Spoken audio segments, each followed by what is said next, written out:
everyone. Thanks for coming tonight. I'm Joe DeMott, and on behalf of the Wheat Ridge Chamber of Commerce and the City of Wheat Ridge, I'd like to welcome you all to our long-standing tradition, the Wheat Ridge Candidate Forum for 2019, covering the November 5th election of this year, 2019. We have several segments tonight, including a question and answer segment with Wheat Ridge City Council candidates, as well as our city clerk and city treasurer candidates. We will hear statements from each of our Jeffco school board candidates, and we will hear support and opposition from some of our ballot initiatives and state propositions. We will be following city policy on our forum and upholding the tradition set many years ago by the Wheat Ridge United Neighborhoods. And that policy states that if we do not have both sides of a ballot initiative, proposition, referendum, etc., the moderator, myself, will read both sides from the Blue Book. I will announce these as we come to them. Please advise that this is televised and profanity will not be tolerated. Also, to respect everyone's time, we ask that you hold your applause until the breaks. We have a full evening, and I'm going to get right to it. In this council segment, candidates will have 2 minutes for an opening remark. Then they will answer 3 of the 7 questions that they were furnished to them a few days ago. I will draw 3 questions randomly out of this can, and each candidate from the district they are hoping to represent will answer the same questions alternatively. The beginning order will have been chosen by a coin flip. Anybody have a coin? They will get 90 seconds to answer each of the 3 questions. The timekeeper, Maria Vitale, will hold up a yellow card when you have 30 seconds left and a red card and say time when your time is up. I will immediately move on to your next question. You will then have 1 minute to use for your closing statement, or you may rebut or finish an answer from a previous question that you had not finished. I will then replace the numbers and the process will reset for the next district. Would you like to choose 3 of these for me? Yes, just grab 3 random pieces of paper. You will need to speak clearly into the microphone. And make sure to turn on your microphone. You can turn it on and off with the button. Please be aware if the green light is on, your mic is on. Our District 1 candidates are seated before me already. Please welcome Mrs. Judy Hutchinson and Mr. David Keeter. Because we did not flip a coin, we have a coin, or would you like to let ladies go first, Mr. Keeter? Heads. Does that work? Okay. The questions you will be answering today are number 2, number 5, and number 7. And if some of you in the audience haven't grabbed an agenda, they're on there and the questions are in there.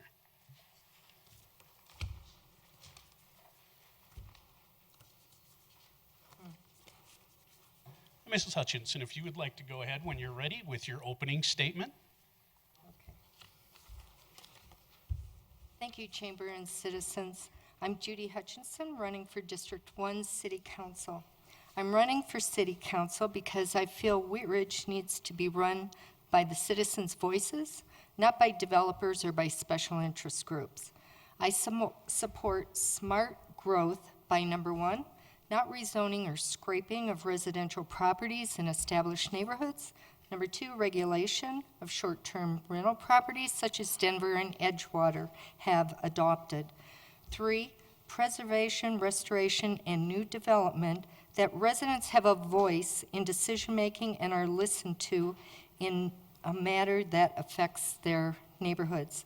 And number 4, fiscal responsibility of elected officials. For 38 years, I've been a homeowner in District 1. I served on Parks and Rec Commission for 1 term. I'm a practicing RN, and I am retired from Wheat Ridge's largest employer, Lutheran, after 30 years. I then worked 3.5 years at Anthem Blue Cross as a health educator. I am a clinical instructor for CNA students. I have 2 children and 5 grandchildren who have attended or attend Wheat Ridge schools.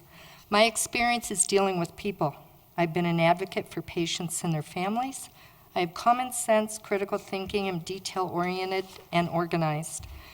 I enjoy reading the newspapers. I love to work in the yard. I walk my dog almost every day through the neighborhoods and on 38th Avenue, and I play on a horseshoe team in Edgewater.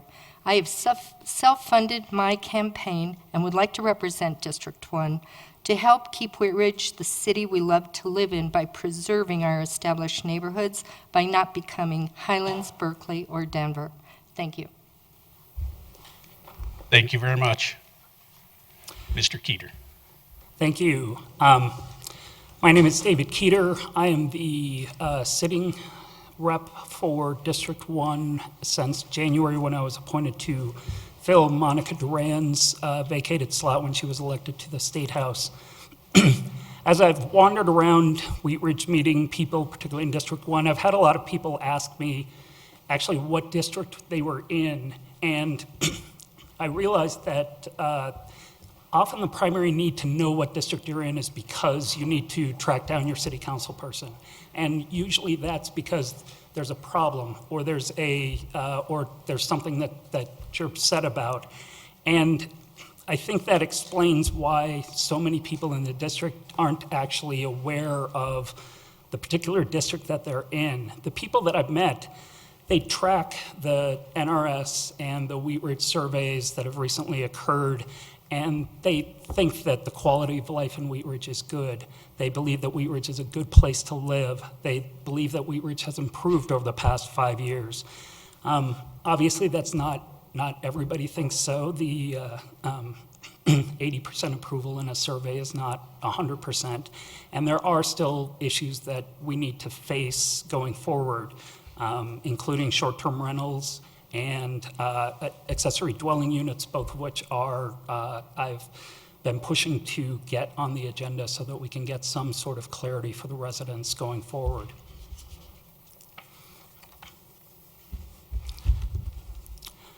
I'm an attorney by trade, and that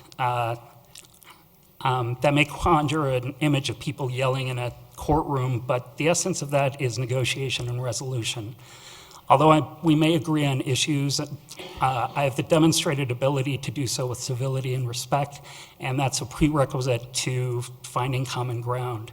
What I hear in District 1 is that life is good, and I agree, and I am the candidate to keep us moving forward. Thank you. Thank you, both of you. We're going to move right on to your number 1 question, which is number 2 on your packet. We'll alternate. Mrs. Hutchinson, you'll go first. I'm going to read the question. Feel free to ask me to read it back if you need me to. Okay. Number 2, commercial design standards. What is your assessment of the success of the commercial design standards in terms of production and implementation? And what is your commitment to improving both the ordinance and its use? Thank you. That's a very interesting question. This question assumes that I've been involved in this process, and I haven't been. Everything commercial needs standards, supervision, and inspection. What I see is the commercial properties being very similar, 90-degree angles and 45-degree angles. Regarding commitment to improving the ordinance and use, I would need to review the project. Commercial design needs to stay on the corridors, not in the neighborhoods. Thank you. Thank you. Mr. Keeter, I'll read the question again. Concerning commercial design standards, what is your assessment of the success of the commercial design standards in terms of production and implementation? And what is your commitment to improving both the ordinance and its use? The charter and the code are a blunt instrument that are not particularly suited to assessing development on a parcel by parcel scale. The Architectural and Site Design Manual is a valuable tool for allowing for human scale development, which includes emphasis on walkability, on bikeability, And ultimately, I believe in the predictability and consistency in city approvals. And I support processes like the manual, which set forth clear expectations as to what's required of an applicant to the city. The manual allows the city to be nimble and flexible, and it also encourages creativity. And so I am committed to helping refine that manual through code adjustments as necessary, or working with community development to make sure that that document continues to be responsive to the city's desires and standards. Thank you. And Mr. Keeter, I'm going to let you go first on this next one. And it is number 5 in your packet. Concerning code enforcement. In Wheat Ridge, our code enforcement is part of our police department. What, if any, changes would you suggest to our current city codes? Thank you. I understand the connection between code enforcement and quality of life and crime prevention, and that, my understanding, is the rationale for having code enforcement in the police department. And the police department does, I believe, a good job with other entities in communicating standards and requirements to the citizens. Ultimately, the goal of code enforcement is compliance, not adjudication, not prosecution. It's to get people to conform to what the code requires. And most of the citizens that I've talked to, they want to comply. The one area that I've heard is people finding it hard to easily track down what those requirements are. And I absolutely not picking on it, but the website does include a list of the top 10 or so code violations, but it only includes a link to the code itself. There's no pamphlet, there's no separate document that people could get their hands on to identify what the requirements are. I would also support other avenues besides civil or criminal enforcement or abatement orders to allow there to be a discussion between code enforcement and citizens. Perfect time. Mrs. Hutchinson, concerning code enforcement. Okay. In Wheat Ridge, our code enforcement is part of our police department. What, if any, changes would you suggest to our current city codes? I seriously would support regulation of short-term rental properties such as Denver and Edgewater have adopted. Short-term rentals remove potential housing from the housing market for people or families who may want to purchase a house to live in. This contributes to the housing shortage in neighborhoods. Short-term rentals, Airbnb, etc., need to be owner-occupied, licensed, insured up to codes, inspected, and pay city taxes. It's a big business and makes more money than long-term rentals. The information I've received from homeowners on blocks where short-term rentals are located, there is increased noise, increased traffic, parking in front of neighbors' driveways, and trash coming and going at all hours. There can be bright lights at night, and some owners aren't even on the premises. The answer for me, regulation of the business and pay taxes to the city. Thank you. Thank you. On to question number 7. Mrs. Hutchinson, I'm going to ask you again to start. Concerning Wadsworth Boulevard. CDOT, Colorado Department of Transportation, has long been planning the widening of Wadsworth Boulevard. Continuous flow intersections have been proposed to the new design. Please tell us how you feel CFIs will affect one of the busiest commercial corridors, and how will you vote when the final plan becomes the decision of City Council? Thank you. I feel I don't know how this will affect businesses and would need to hear from the businesses. It changes traffic flow, and as I understand, this hasn't been done in an urban area before. It sounds like an experiment. Why would this be done when already tried and true road improvements have been built and also probably cost less money? Is there going to be education to the public prior to the implementation, or implementation prior to the education? and this includes the west side of Denver, Lakewood, and Arvada, the individuals who drive Wadsworth every day going north and south. I would hope that there would be fiscal responsibility involved, even though taxpayers approved 2E, and also the grants are available. It needs to work, and it seems no one really knows if it will or not, or how will it affect businesses. And until there's input from the businesses on their opinions, I don't know how I'd vote. I watched the video on the website, on the city website, and it looked like an accident was ready to happen. Thank you. Thank you. Mr. Keeter, concerning Wadsworth Boulevard, CDOT, Colorado Department of Transportation, has long been planning the widening of Wadsworth Boulevard. Continuous flow intersections have been proposed to the new design. Please tell us how you feel CFIs will affect one of our busiest commercial corridors, and how will you vote when the final plan becomes the decision of City Council? Thank you. Other places have, in fact, tried these continuous flow intersections, and in some cases, they have reported significant reductions in accidents, travel time, and CO2 emissions. These intersections also facilitate bicycle pedestrian infrastructure. I do agree they are counterintuitive in terms of how they operate, and that communication and signage will be crucial to allow people to adjust to a different flow of traffic. But I believe that the opportunity is there to improve these intersections for all users. As for how I will vote, it's premature to, I believe, to make that determination. I believe in the process through the city where staff reviews proposals and then brings them to council with recommendations and rationales as to the justification for that. And the public is allowed their opportunity to comment. So I'm not at this point, I'm open to the idea of innovative designs like this, but not at this point prepared to commit a vote to a specific proposal. Thank you both. That's the end of our question and answer period. Mr. Keeter, I'll let you go with your closing statement, and you have 1 minute. Thank you. As District 1 rep for the past 8 months and going forward, I'm committed to managed growth following the NRS roadmap, to reliable processes for city approvals and interactions, for safe access and transportation for all city citizens across our streets, and for communication and transparency by improving the content and the tenor of our civic discourse.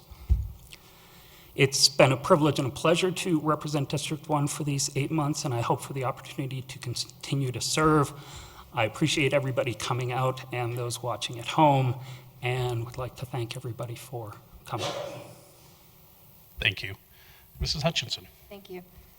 I'm running for city council because I feel Wheat Ridge needs to be run by the citizens' voices and not by the developers and special interest groups. I'm very concerned that Wheat Ridge is not going to be the Wheat Ridge that the people I speak with have loved. Wheat Ridge is selling its soul to developers and investors and special interests. 3-story buildings do not belong in the middle of a neighborhood where the houses are 1 and 2 stories. Rezoning and scraping in neighborhoods where mostly one type of zoning occurs just to please developers is just plain not right. There's always been some change, but keep tall buildings and increase density on the corridors. Short-term rentals need to be regulated and be owner-occupied. There is much disturbance in neighborhoods with this type of business operation. Council needs to do a better job of listening and responding to citizen concerns. We as citizens need to follow the money. Thank you. Vote Judy. Thank you to both of you. Please step down now as we bring in the next set of candidates. Folks, I just need to remind you that this is being televised and it's live. And as we're switching candidates, just please keep the noise down.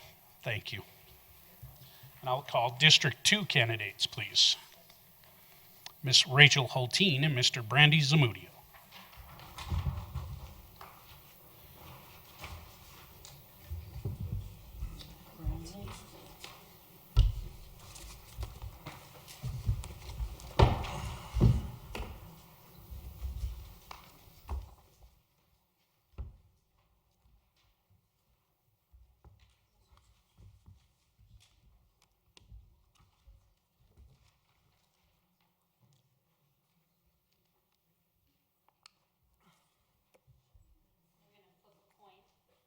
real coin? Okay. It's that has the heads and tails, so Those are the best. who wants to call it? Go ahead, Rachel. All right, I'll call it. Okay. Tails. It's heads. That's. Does that mean you go first, or you get to pick who goes first? I don't know. Let's find out. Let's find out. She picked tails, and it was heads. Okay. Yeah, what does that mean? I'd like to propose an ordinance clarifying the heads and tails process. That means if you lose the flip, we'll let Mr. Zamudio go first, Awesome. Okay. but we alternate. Go ahead. Oh, All right. Welcome District 2 candidates, Ms. Rachel Hulteen and Mr. Brandy Zamudio. Please remember to just turn on and speak into the microphone. Again, be aware, if the green light is on, the mic is on. The questions drawn for District 2 candidates are going to be number 5, number 6, and number 7.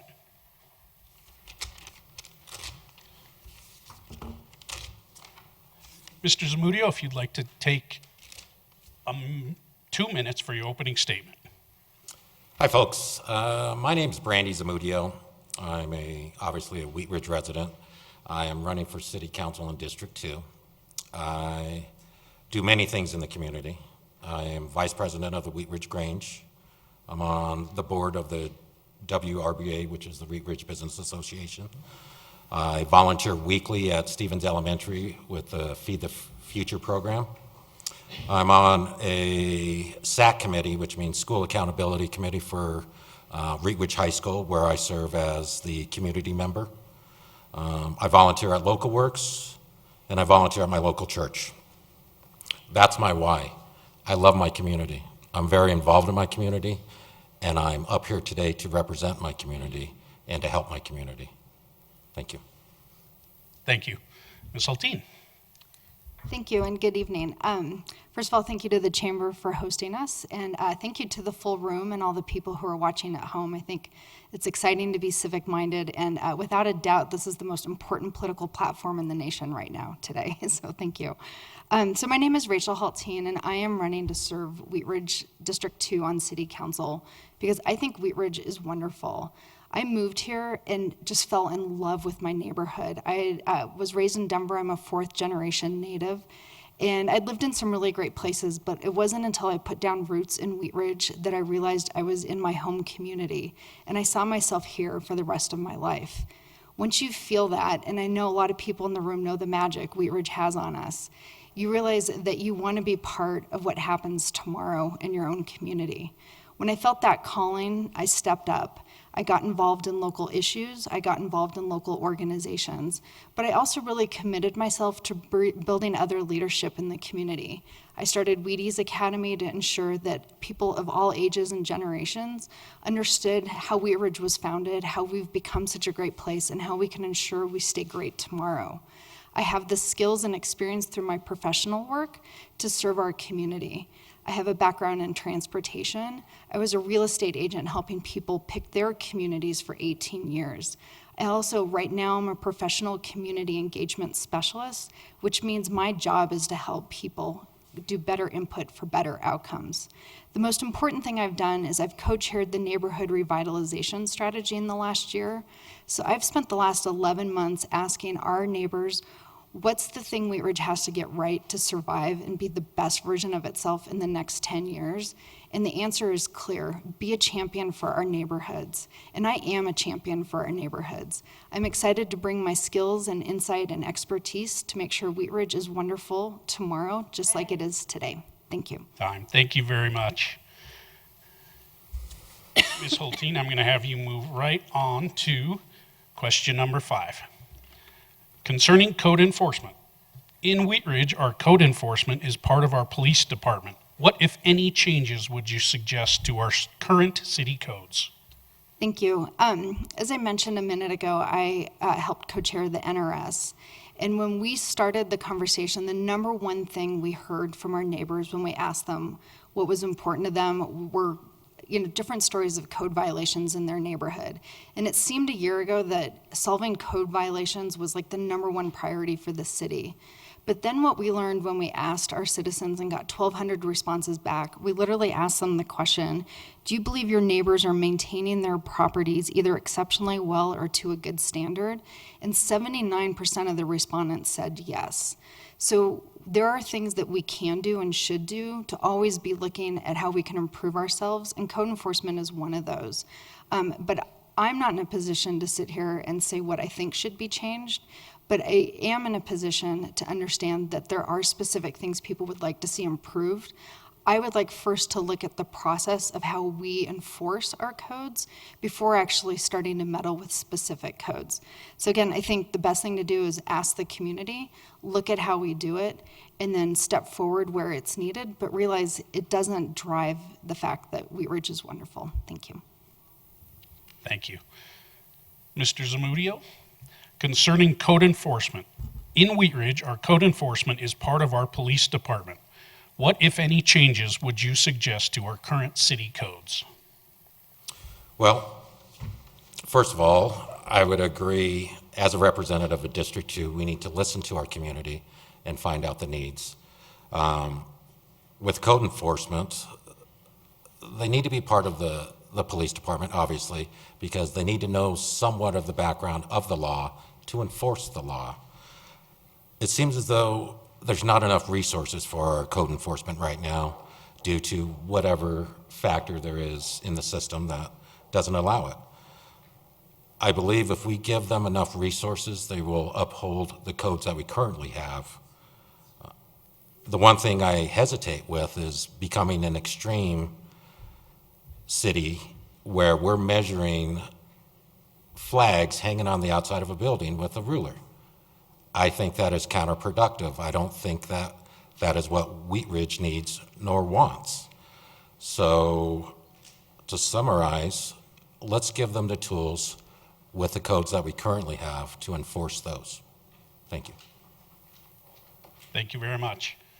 Our second question, Mr. Zamudio, will be question number 6 on your questionnaire. Many cities' goal is to increase strong households. Please tell us in your words what defines a strong household and how can we attract them?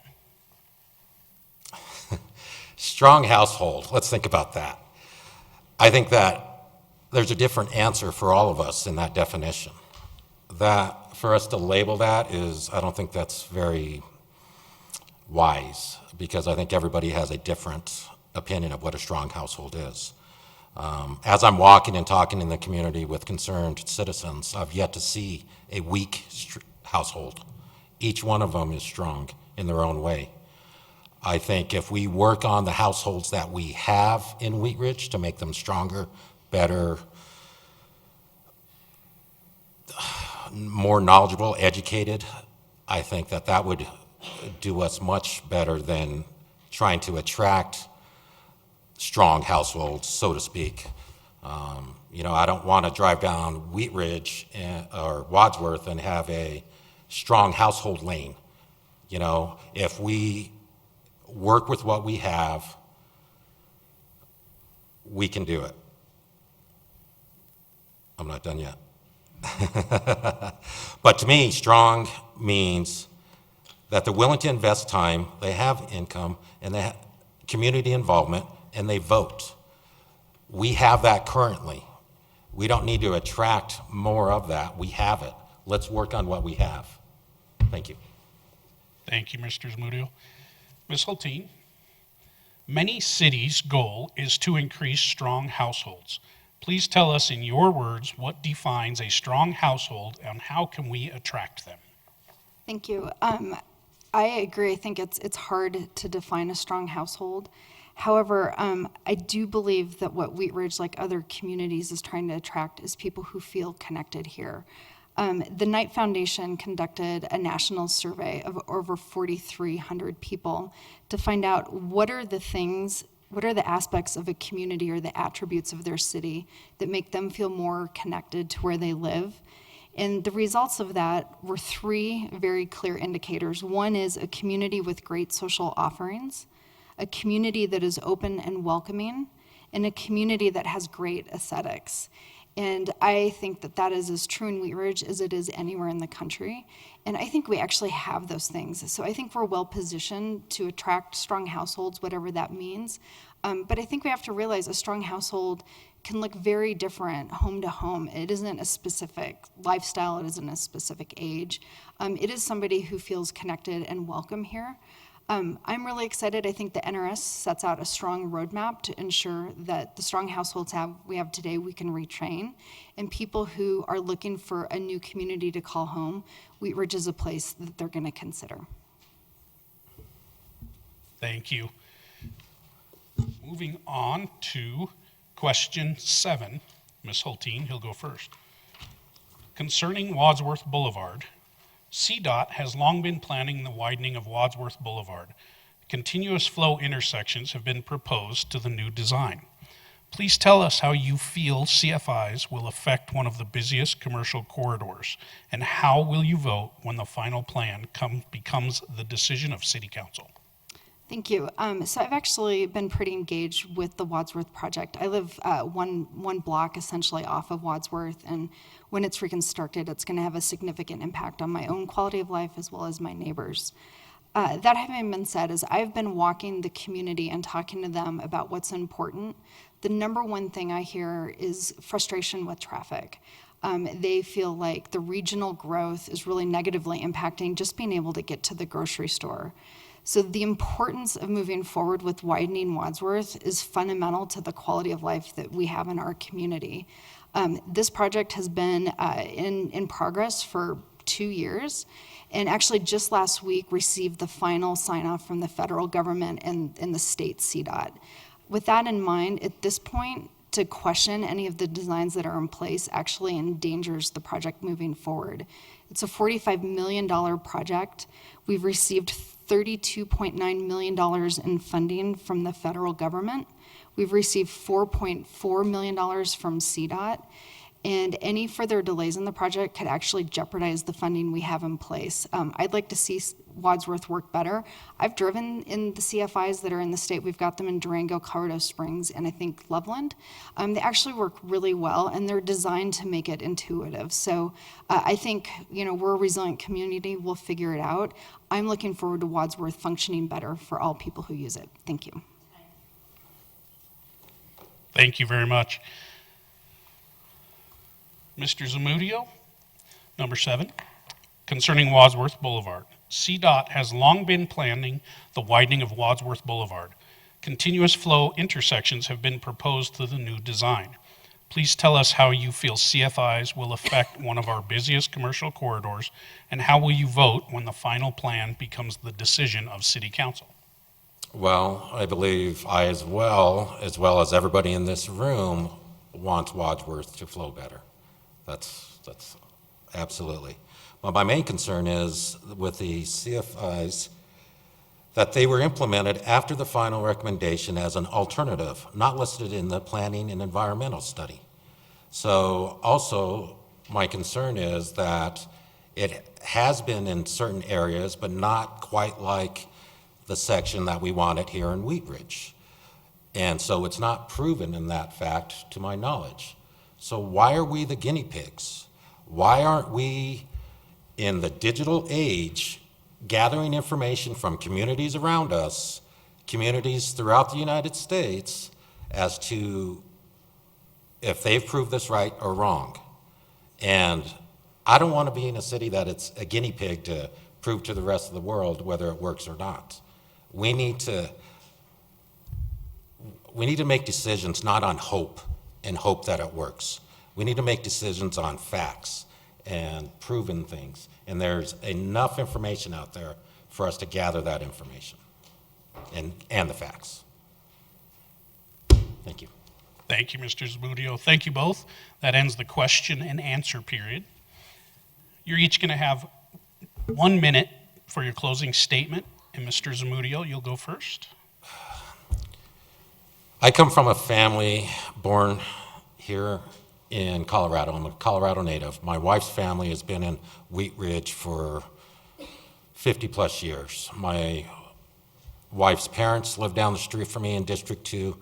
My wife's identical sister lives in our district. The grandmother, when she was alive, lived in our district. Our entire family is in our district, and I love our district.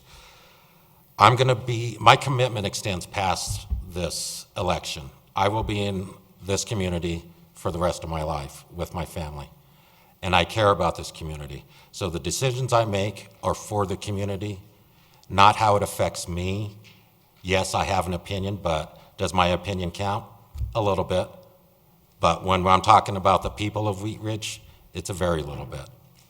So vote for me, Brandy Zamudio, District 2. Thank you. Thank you, Mr. Zamudio. Ms. Hulteen? Thank you. Brandy and I actually had coffee a couple of weeks ago, and I was just really excited for our district because I will say it's a win-win for you guys.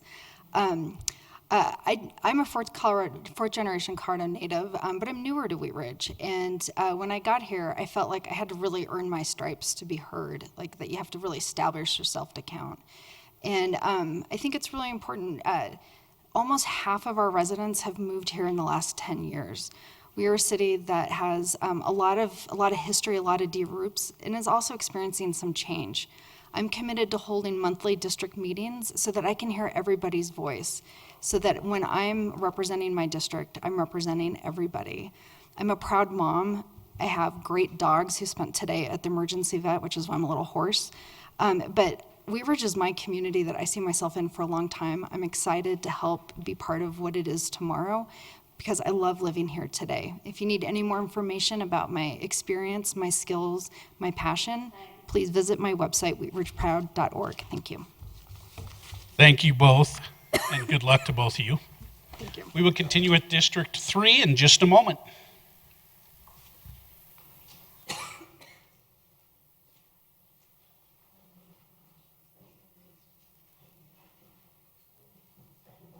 I'll remind you folks too, those of you here, there are some refreshments in the boardroom just behind us. If you'd like to step out and have something, you can definitely bring it back in here too.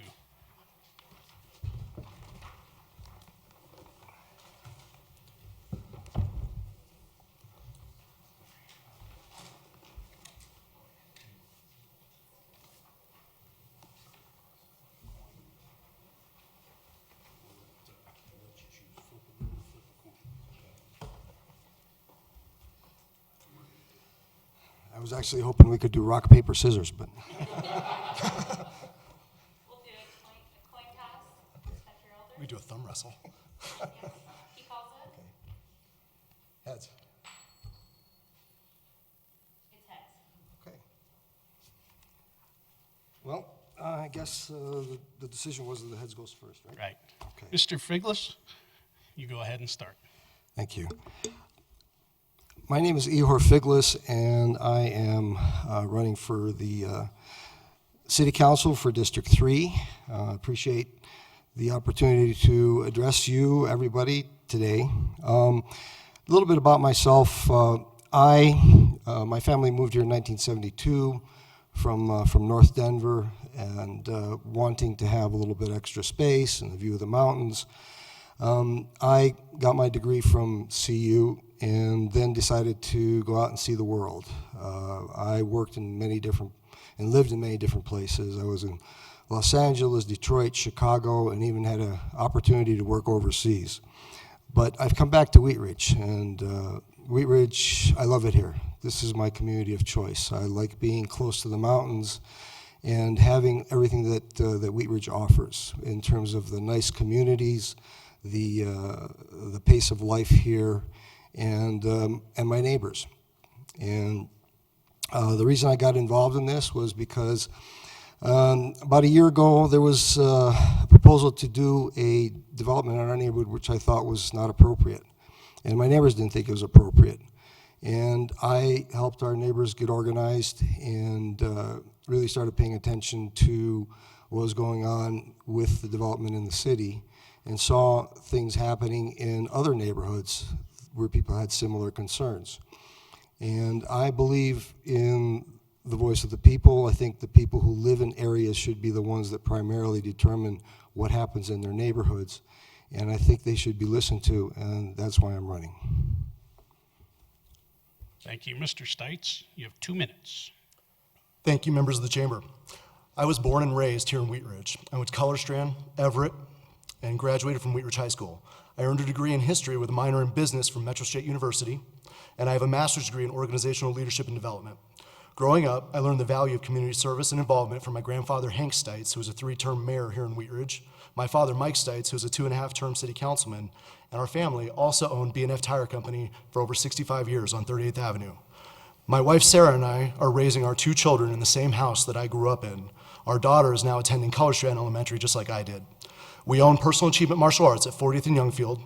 We reinvest heavily back into our community by raising thousands of dollars every year for local elementary schools. We partner with the Carnation Festival, Local Works, and the city to improve our community.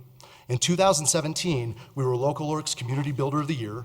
2018, we were voted Best Business Entry for the Wheat Ridge Carnation Festival. We were also Best of the Best Martial Arts Schools in the area, and we were Wheat Ridge Business of the Year in 2018.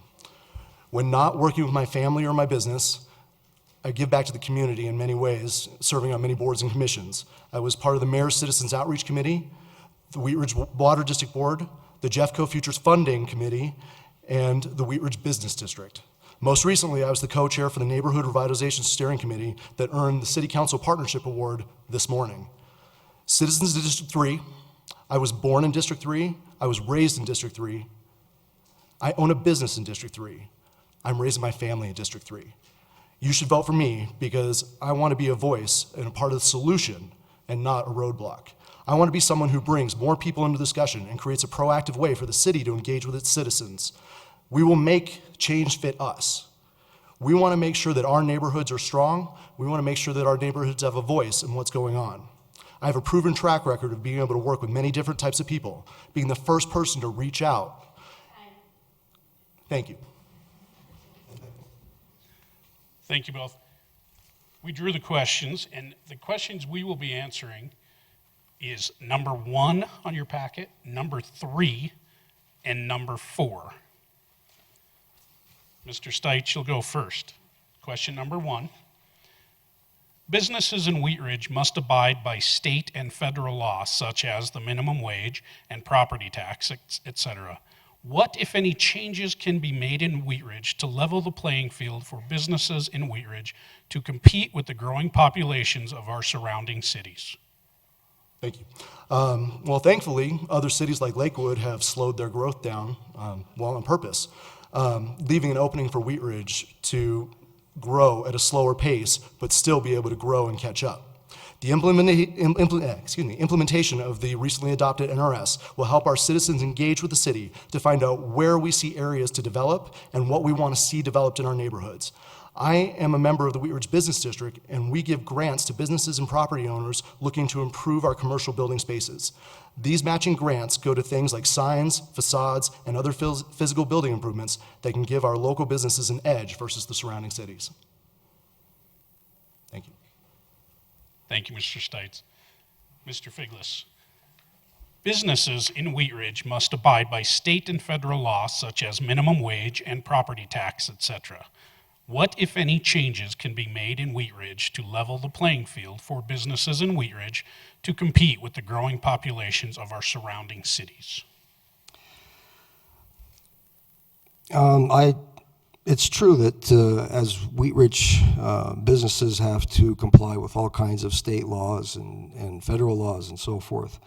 And I certainly hope that they find Wheat Ridge to be a welcoming environment as far as enforcement of various city rules and keeping everybody on the same level playing field and in competing for business. We're a unique community as different from the ones around us because we are really a bedroom community, but we're also at the same time attractive to small and maybe medium-sized businesses. We are not after the big box stores, although we have a couple of them on our periphery. But as far as the lifeblood of the city is the small business. The small businesses along 38th, the small businesses along 44th, and so forth.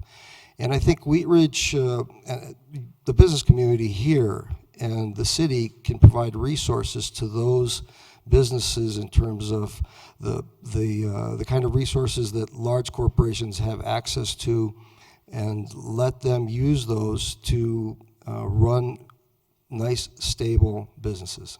Thank you. Thank you, Mr. Figlis. Your second question is number 3 on your packet. Infrastructure. Do you support concentrating infrastructure improvements in key prioritized redevelopment zones or catalyst infrastructure projects? If so, what should be the determining factors in developing the prioritized list?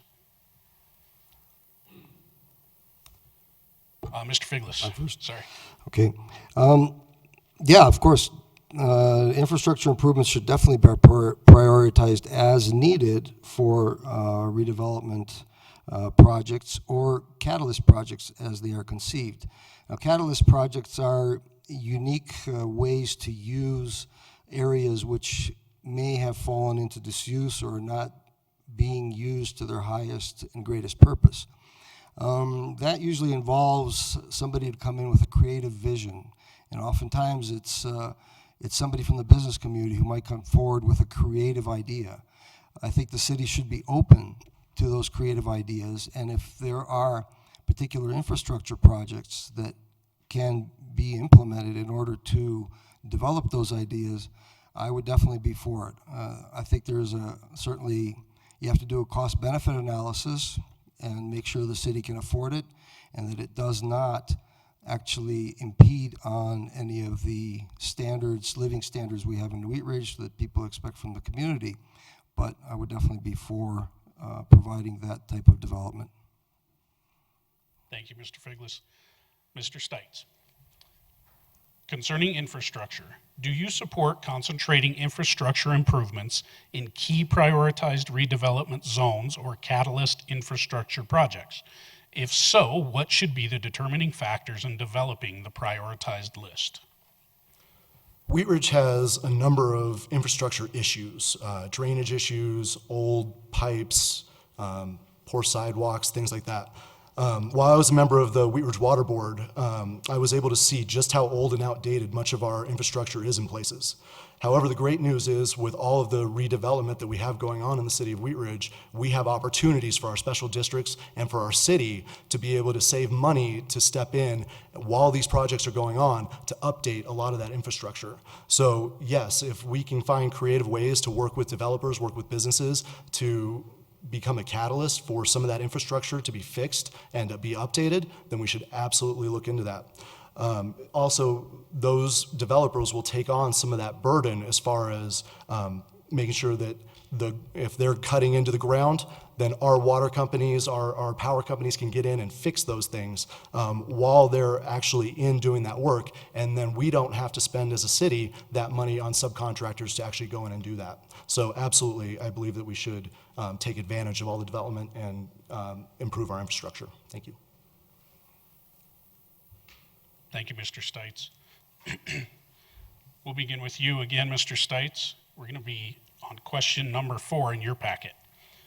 Concerning schools in our community, as we search for our place to raise our families, we find ourselves in pursuit of the best schools for our children. How do you propose to align the values and goals of the city and its institutions with respect to the basic needs of families like ours? Can we better use our schools as the anchors for community stability, health, and growth?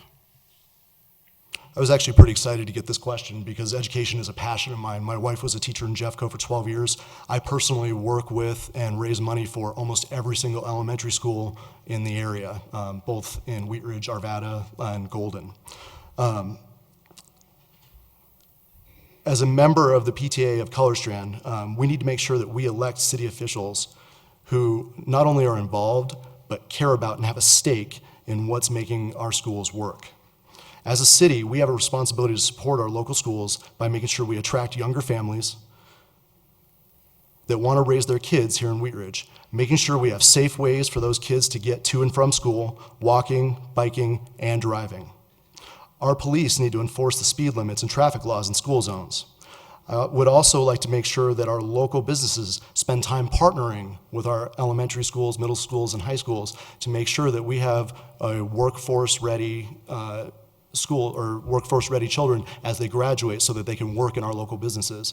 We can use our schools to attract new families by making sure that the quality of those schools is part of what's being sold as what is Wheat Ridge. So we have STEM schools, we have exploration schools, we have a lot of different diverse schools that will attract more families to Wheat Ridge. Thank you.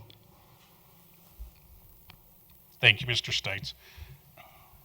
Mr. Figlis, same question.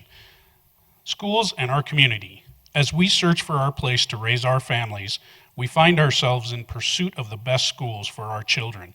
How do you propose to align the values and goals of the city and its institutions with respect to the basic needs of families like ours?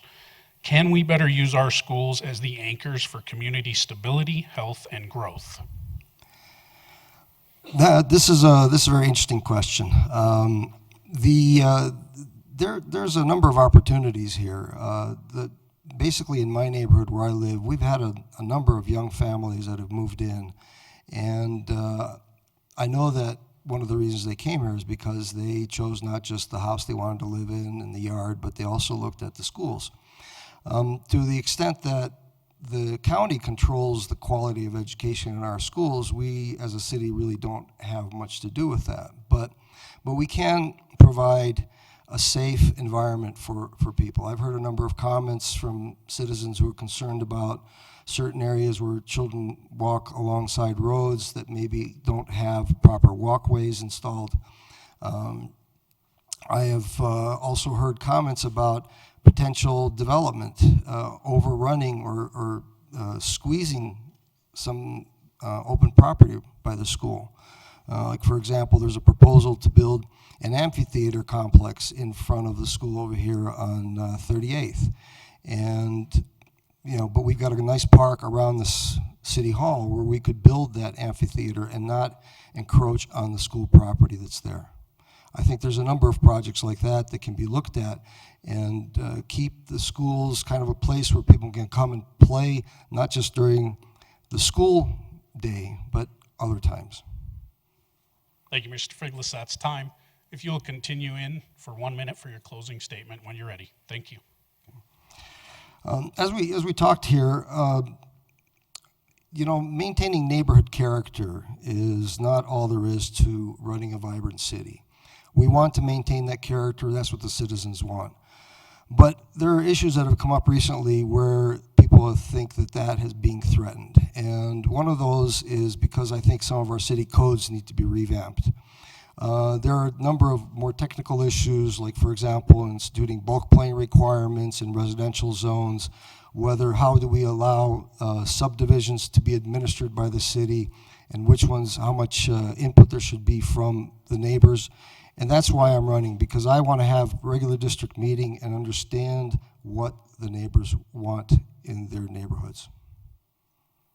Thank you, Mr. Figlis. Mr. Stites, you have 1 minute. Thank you. I absolutely love Wheat Ridge, and specifically, I love District 3. I was born in District 3. I'm raising my family in District 3. I own a business in District 3. I want to make sure that District 3 and Wheat Ridge continue to grow for the next 50 years, prosper, and make sure that we have a strong city that we can be proud of. I'm excited for the opportunity to run for city council, but I also want to make sure that no matter who wins, we make sure that we as citizens continue to support and continue to grow, and make sure that as we move forward with the character of Wheat Ridge. Thank you. Thank you, and good luck to both of you.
this portion, this is District 4, and I live in District 4.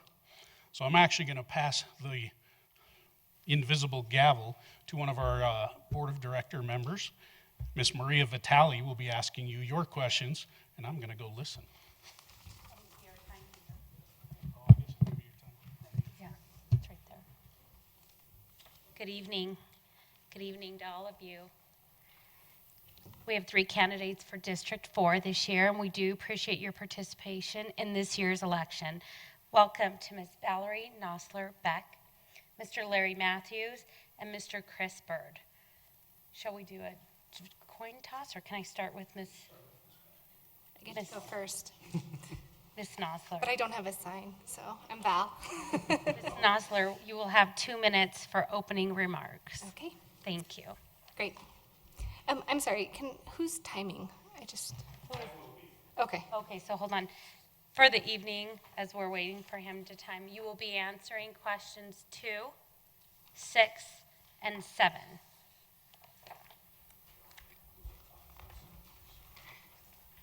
Do you need this other phone? Oh.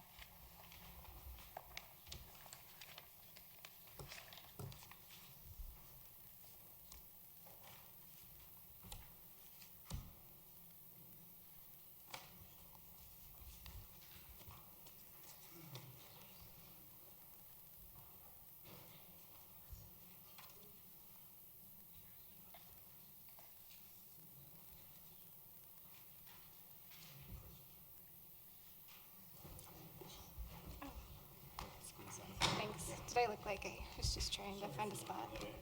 Thanks, Brandy. So I'm taking all the name tags. All right, that seems fair. All right, but I do get to go first still, so. All right.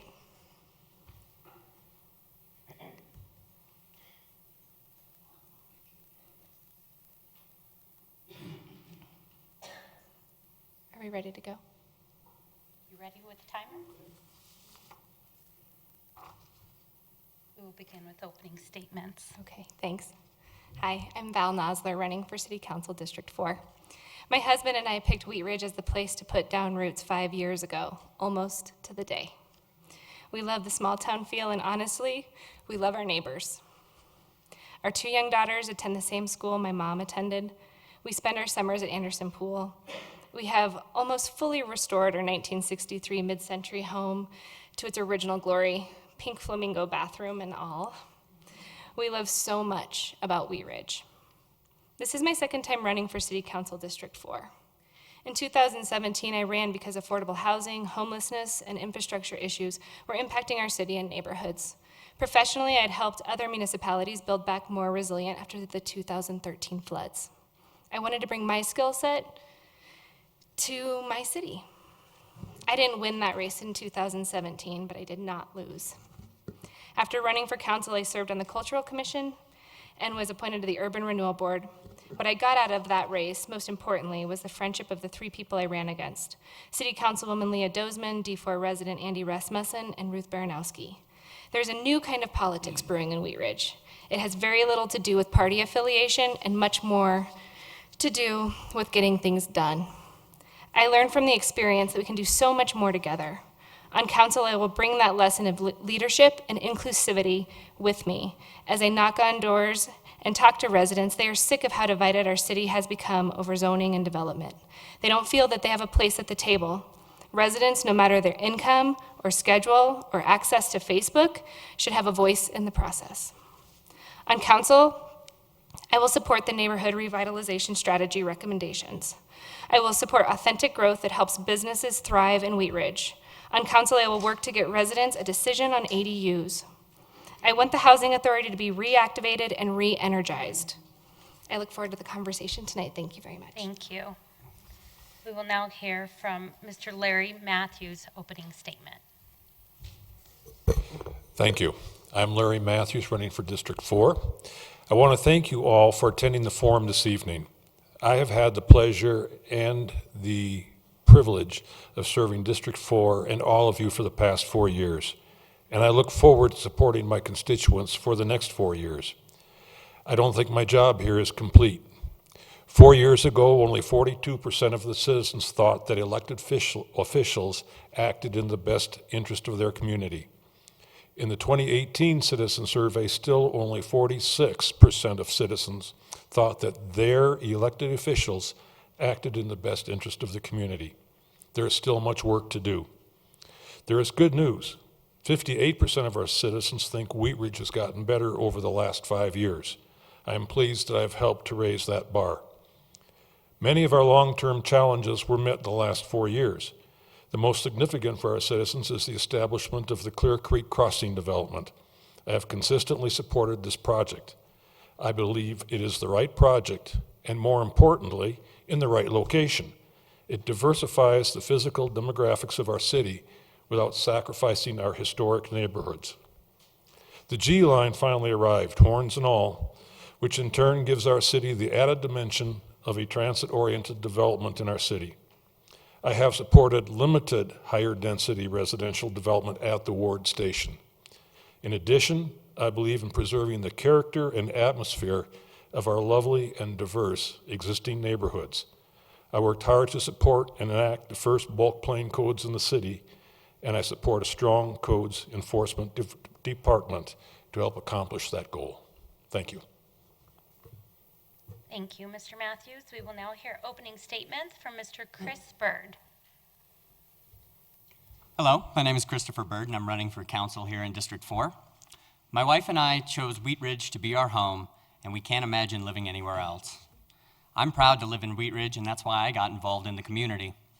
As an Eagle Scout, community service has been a big part of my life, and last year I was afforded the opportunity to serve on the Neighborhood Revitalization Strategy Steering Committee.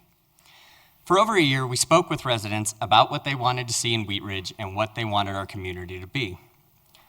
I'm running for council to see this process through to the end and implement the NRS the way the residents want it. As a small city in a growing metro area, we face unique challenges of growing with it while maintaining our distinct character. District 4 also has some unique challenges of its own, including having the majority of the I-70 corridor, major streets such as Kipling and 44th, as well as parts of the Clear Creek Greenbelt. It encompasses Pennington Elementary and Everett Middle School, just to name a few. And it truly embodies the history of Wheat Ridge with the historic park on the west end of 44th. As a candidate, I'm not accepting donations or seeking endorsements. I feel that this makes me solely accountable to the citizens of Wheat Ridge and not big donors and entities that help get me elected. If I'm elected, I promise to hold at a minimum quarterly meetings to inform and educate the public about issues facing our city and to hear their feedback when implementing policy. And in doing so, I will be accountable to the citizens and a voice for the people on council. Tonight, I am asking all of you to get involved in the process beyond the election cycle. Talk to your candidates, talk to your city council representatives, and most importantly, talk to your neighbors. Together, we can build a Wheat Ridge that we all love. Thank you. Thank you, Mr. Bird. We will begin with your first question, which is the second question in your handout. Mr. Matthews, we will start with you. Commercial design standards. What is your assessment of the success of the commercial design standards in terms of production and implementation? What is your commitment to improving both the ordinances and its use?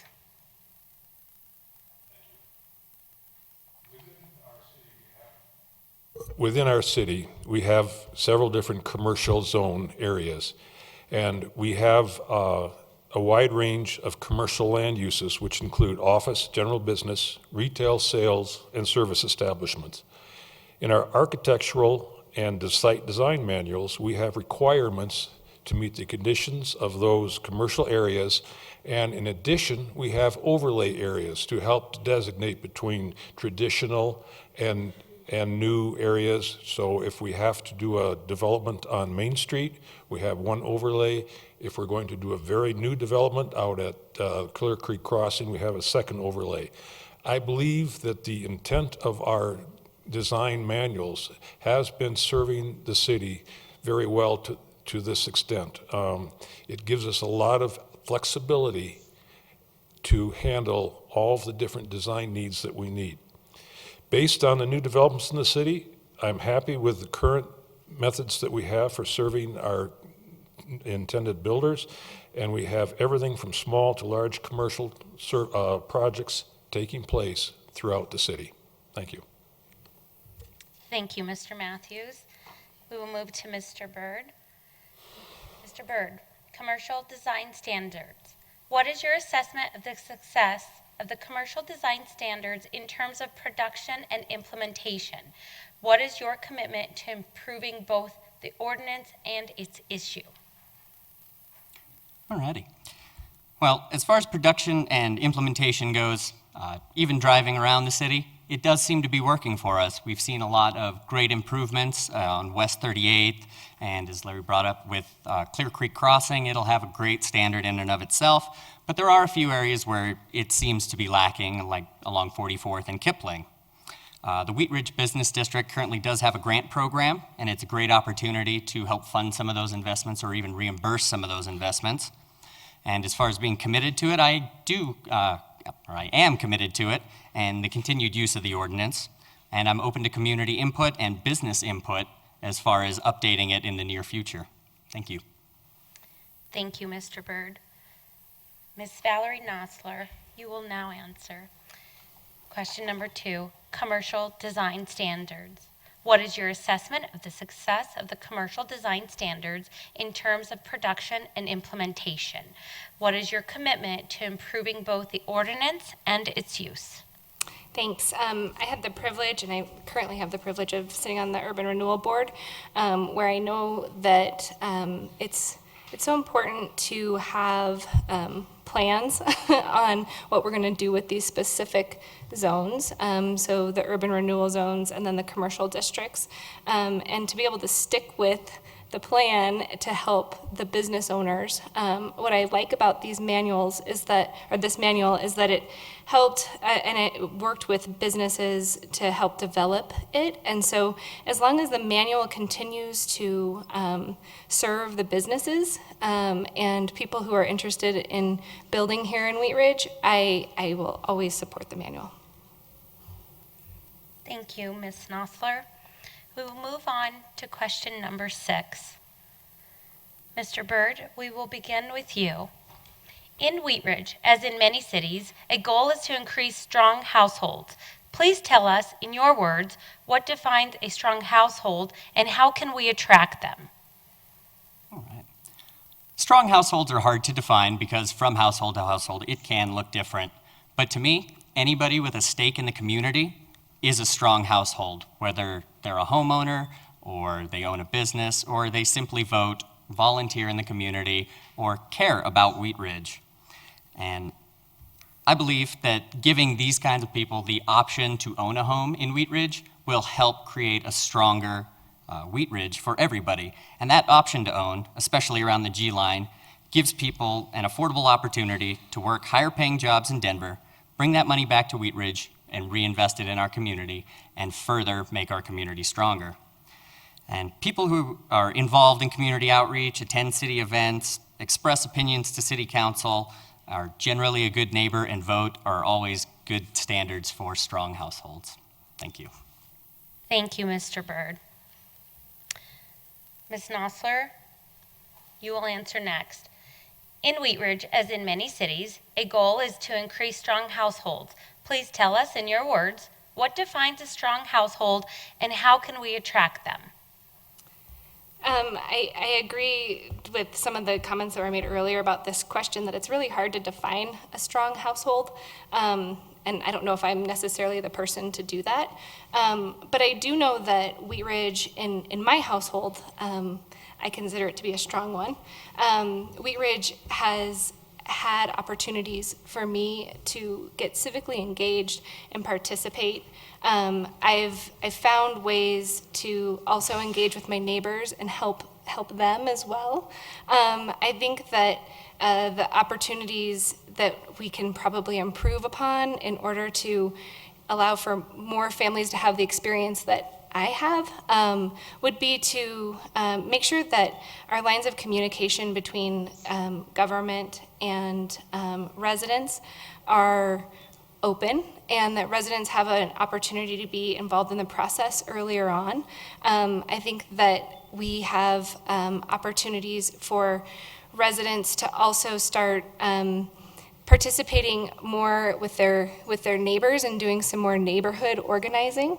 And I'd like to see that happen more often to help build our neighborhoods, or I'm sorry, our households. Thank you, Ms. Nosler. Mr. Matthews. Thank you. The original NRS study defined strong households as follows. Strong households typically earn between $59,000 and $88,000 per year. Their theory was that in order to attract higher quality retail, we needed more families with more disposable income. I have a much broader definition for strong families. There's an old adage that the Army runs on its lifer sergeants.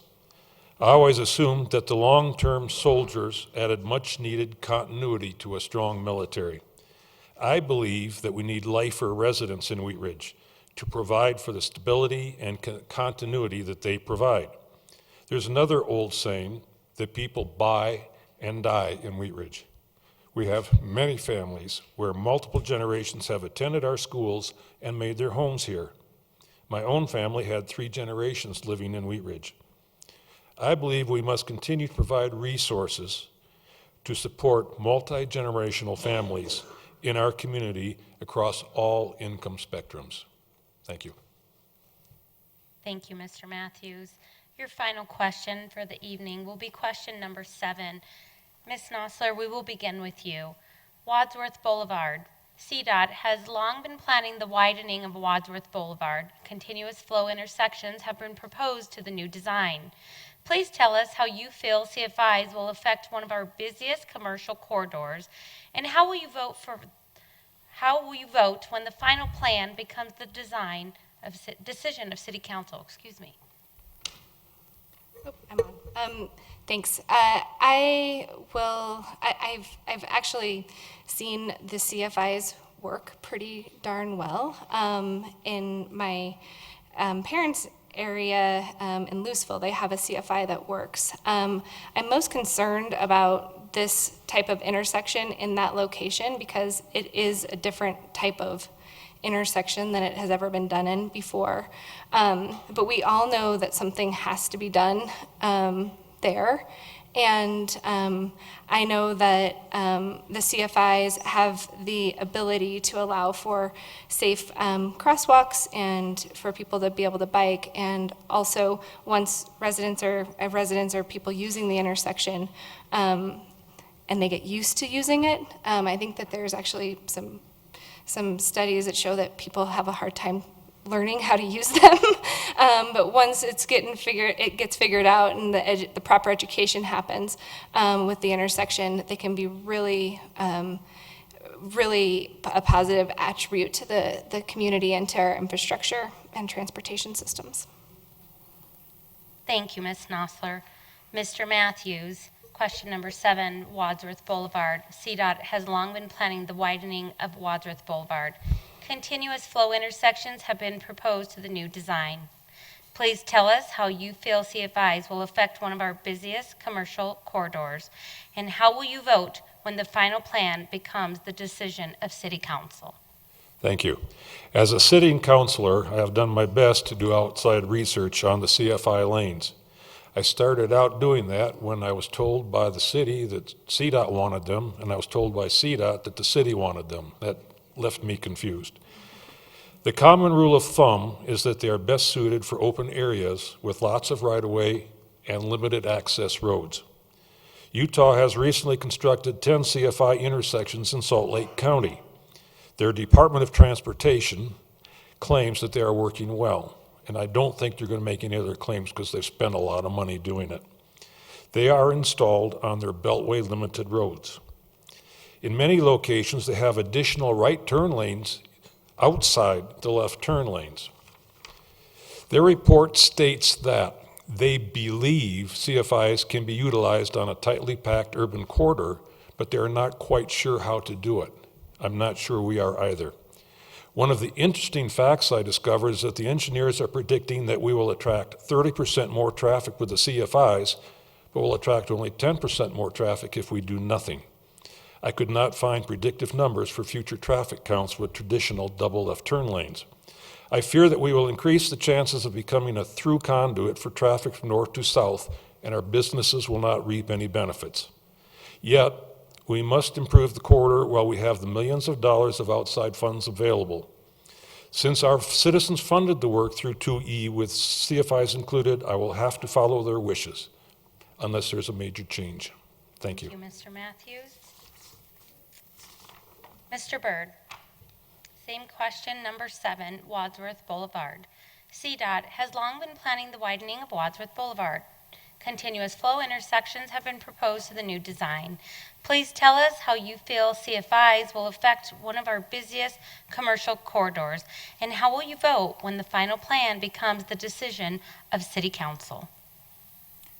I believe that the CFIs would benefit the Wadsworth corridor by better accommodating the traffic flow at peak travel times and efficient straight line signal timing by eliminating the left turn signal and delay time.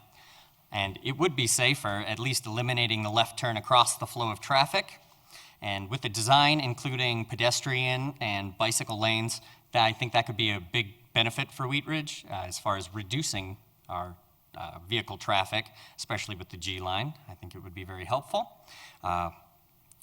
As far as voting for it, I would hold off until I hear plans from the city staffers and reports on what the final decision would be, and recommendations that would come from it before making any final decisions. Thank you.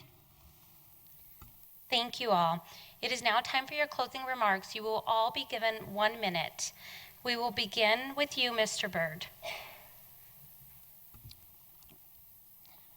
For a long time, I've heard that politicians and just about every candidate up here has said that they will listen to residents. And listening is important, but that's only the first step in the process. The second step is hearing. When we hear, we take the ideas, the thoughts, and the concerns of citizens to heart and really process through it. The final step is taking what we hear and putting that into action and policy. If elected, I will listen, hear, and act on the wishes of the citizens to be a voice of the people on City Council. I'm asking for your support on November 5th, and a vote for Byrd is a vote for the people. Thank you. Thank you, Mr. Byrd. Ms. Valerie Nosler, your closing statement. Thanks. Thanks, everyone, for your time tonight. Thank you to Larry for your service. And Chris, thanks for stepping up for Wheat Ridge. A special thanks to the Chamber. I'm Val Nosler, candidate for City Council District 4. I'm running because Wheat Ridge is a special place with residents that are passionate about the future of our community. I want to move Wheat Ridge forward together while preserving what makes our city great. I will meet District 4 residents where they are. Let's find ways to get out ahead of development. We can shape the future of our community because all families, no matter their income, should feel welcome in Wheat Ridge neighborhoods. Let's get rid of the divisiveness in our local government and focus on the job we were sent to do, building a resilient community that is ready for the future. You can learn more about me at val4wheatridge.com. And that's with a 4, the number 4. And my phone number is 303-350-0772 if you'd like to text me. Thank you. Thank you, Ms. Nosler. Last but not least, Mr. Matthews, your closing statement. Thank you. For the past 4 years, I have worked to bring the citizens' voices into the council chambers. That is my real job. I was not elected to tell you how you need to lead your lives or raise your families. I was elected to listen to your wants and needs and facilitate having the city act on your wishes. I've had citizens from other districts contact me to help them resolve their issues. I pride myself on being a champion for the people. My job description goes like this. I'm a part-time, temporary employee of the city, hired directly by the citizens to promote their goals and wishes. Thank you. Vote for Larry Matthews. Thank you to all of our City Council hopefuls, and we wish you the best of luck.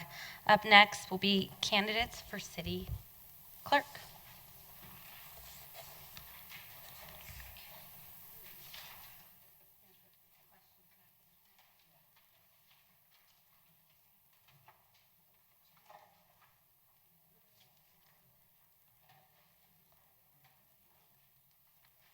you go.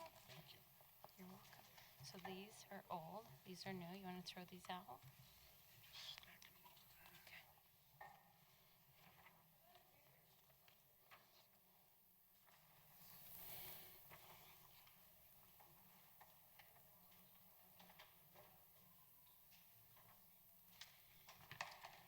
If we could please have our candidates for city clerk come to the front, please.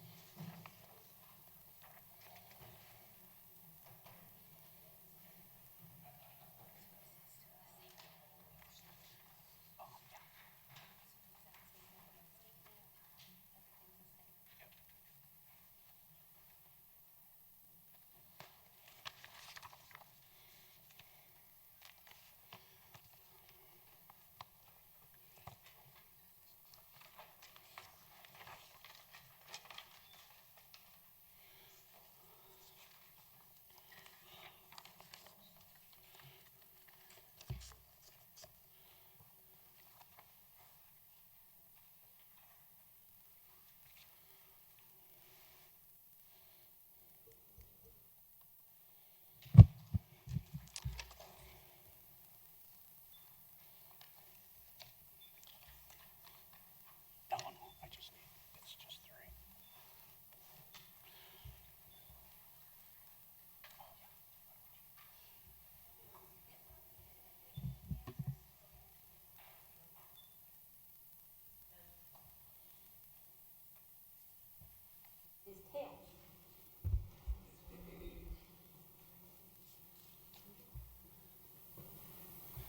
Thank you and welcome. Candidates for city clerk are Miss Vivian Voss and Mr. Steve Kirkpatrick. Ms. Voss, did you win the coin toss? Did not. Okay. Mr. Kirkpatrick, I guess I should have paid attention.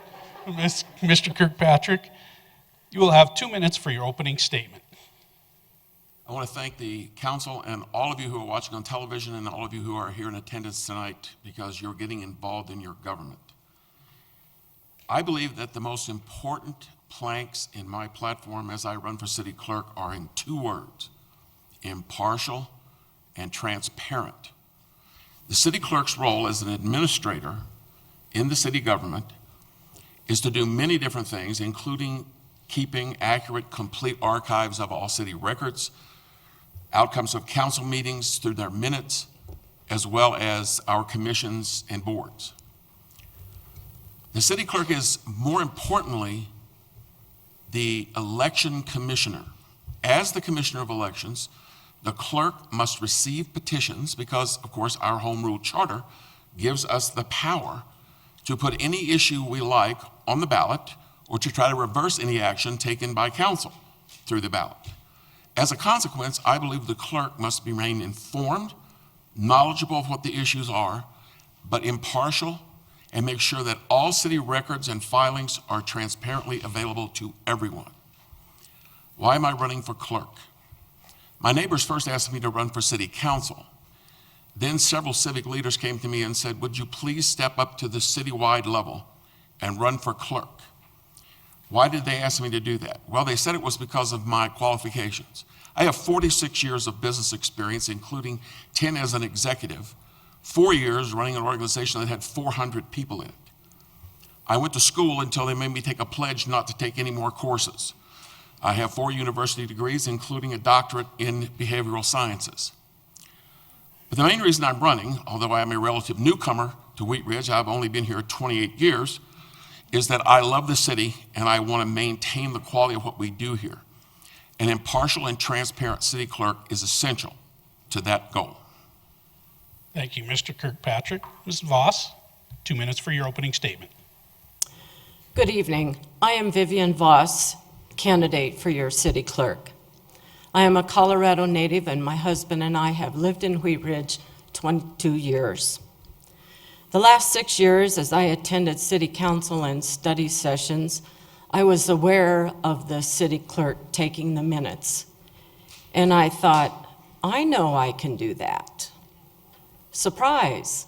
The city webpage lists 13 duties of the city clerk, and I was surprised. And if you would like to know what those duties are, I have them listed on the back of my campaign brochure that's out in the foyer. I can handle those 13 because my career training in 1973 was executive secretarial. I have had 30 years' experience as an office manager. Over the last 45 years, I have had careers that use the skills that a city clerk must have: organization, ability to multitask, good communication and grammar, attention to detail, with data entry and spreadsheet skills. All this with a strong work ethic, a worker but with manager skills. My passion to serve has led me to volunteer as secretary at the Grange and as a planning commissioner, as attendee of Wheat Ridge High School Marketing Committee, as citizen of an outside agency committee. I also volunteer as client funds manager on the Wheat Ridge Community Foundation. I strive to be fair, transparent, and build relationship with citizens and government officials by being patient, positive, reliable, respectful, and trustworthy. I want to earn your vote November 5 and work together with you, the citizen. Thank you, Ms. Voss. We'll move on to the questions. Mrs. Voss, you'll go first. We will be answering questions number 1 and 3 in your packet. Ms. Voss, question number 1. The city clerk oversees the liquor licensing. Above and beyond the state of Colorado codes, what changes, if any, would you suggest to the liquor license code in Wheat Ridge? Well, not been there, done that yet. I have not a clue. But I know there are changes that are voiced by different people that are involved with the liquor authority. And I will strive to make those changes as city clerk. I will attend their October meeting and learn more about this so that I can serve better. Thank you. Thank you, Mrs. Voss. Mr. Kirkpatrick, question number 1. Would you like me to read the question? That's fine. Okay. Thank you. All due respect to whoever wrote the question, it is my position that the city clerk should not be recommending changes in the liquor code or any other legislative action. Pardon me. The city charter makes it very clear that legislative activities are conducted by the council. The clerk's office is enumerated in chapter 3 of the city charter, which is entitled Mayor and Administration. As clerk, I should not be proposing changes to the liquor code or anything else. Why? For the reason I mentioned earlier. There could come a day when people walk into the clerk's office with duly executed petitions to put an issue on the ballot. I would be the umpire of that election. Like the umpire in a baseball game, you can explain the rules or a ruling, but I do not believe that the city clerk should be telling either team when to change pitchers or who to put in as a pinch hitter. And because these issues can become contentious, it is very important that the clerk remain impartial and neutral on those kinds of decisions. Thank you, Mr. Kirkpatrick. Beginning with you again, Mr. Kirkpatrick. Question number 3. What is the most important item you can do to assist council in their decision-making? I think it's incumbent upon the city clerk to make sure that when council receives its packet of information before each council meeting, that they have no more information than is necessary, but every tiny bit of information that is required to make an informed, intelligent decision. As city clerk, I will attend the agenda meetings with the mayor pro tem, the city manager, and the city attorney to make sure that I understand as city clerk exactly what the council will be considering. And I will make every effort to be sure that council has in front of it, so it can prepare well, all the background it needs. So for instance, if there is a proposed change in a city ordinance or part of the city code, there should be enough information to inform the council about the history of that particular provision and why it is up for discussion and potential action. I also believe that the minutes of the council meetings should be kept accurately, completely. Thank you. Thank you, Mr. Kirkpatrick. She's up here waving this yellow card. It's just semaphore. Oh, okay, I'm fine. Thank you.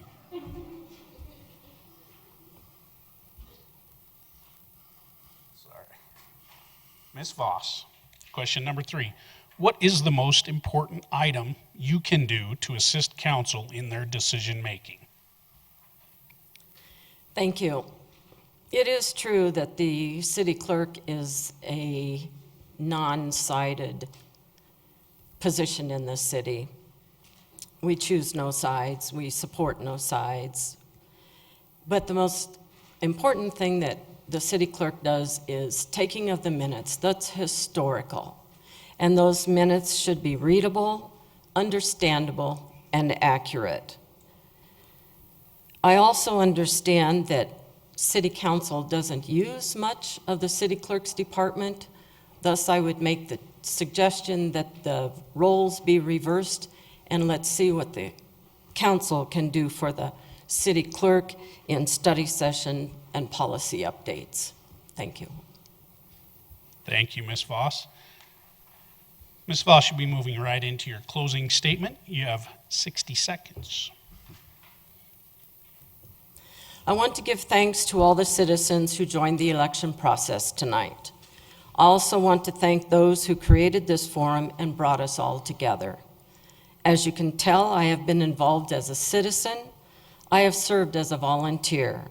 Seems my whole life experience has led me to the best candidate for city clerk. I thank you in advance for your vote. Thank you, and vote Voss. Thank you, Ms. Voss. Mr. Kirkpatrick, you have 60 seconds for your closing. It would be the honor of my life to serve as the city clerk here. I decided to run after much soul searching because I believe that that statement we see in the lobby every time we come into City Hall is correct. People determine the quality of their government through either participation or neglect. It is my intention to participate in a very big way, to make the city clerk's office vital to the future success of the city. I very much would appreciate your vote when the mail ballots arrive in about 3 weeks, or on November 5th if you choose to go to the polls. If you would like more information about my background or my platform, you can go to Kirkpatrick4clerk.com. The 4 is the digit. That's Kirkpatrick, like the captain of the Enterprise, followed by Patrick the Saint, although I am neither a captain nor a saint. Let's be clear about that.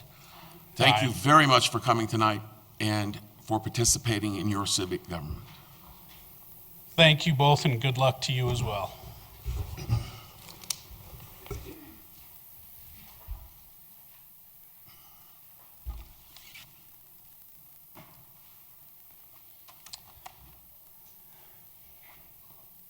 Next up, we will be hearing from our city treasurer and only candidate for our city treasurer.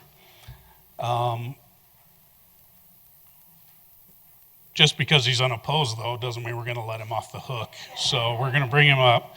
Mr. Chris Miller, welcome.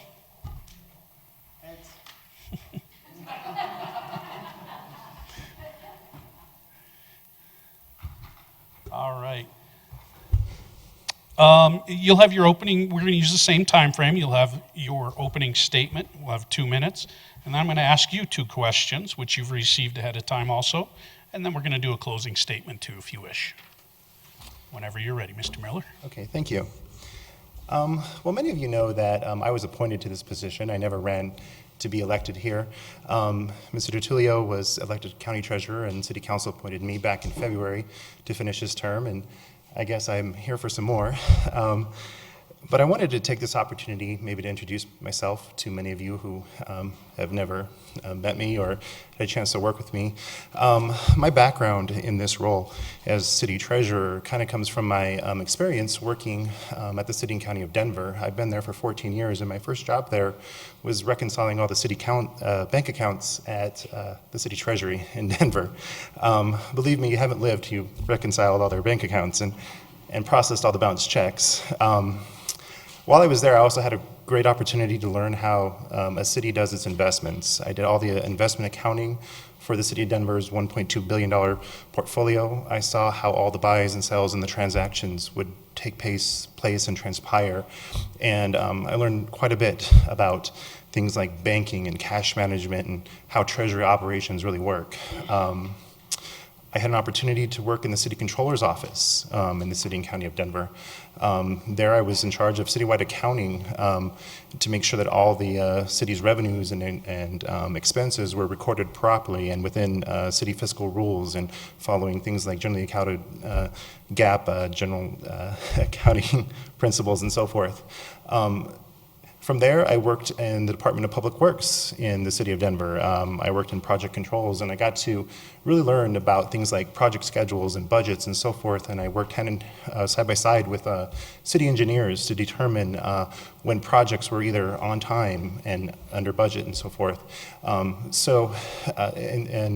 Since then, I've just had a lot of opportunities to learn about how cities work and so on and so forth, and I'm really applying my time there here at Wheat Ridge.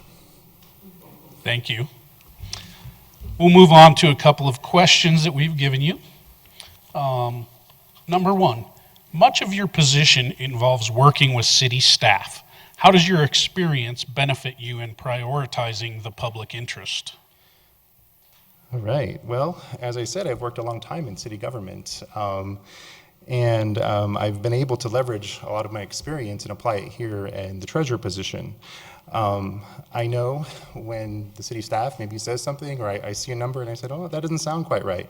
Are you sure about that? And we've had a couple discussions on, how to present things like reporting revenues and facts to citizens, and the best way to do that so that no one's misled and the citizens are provided with the best information.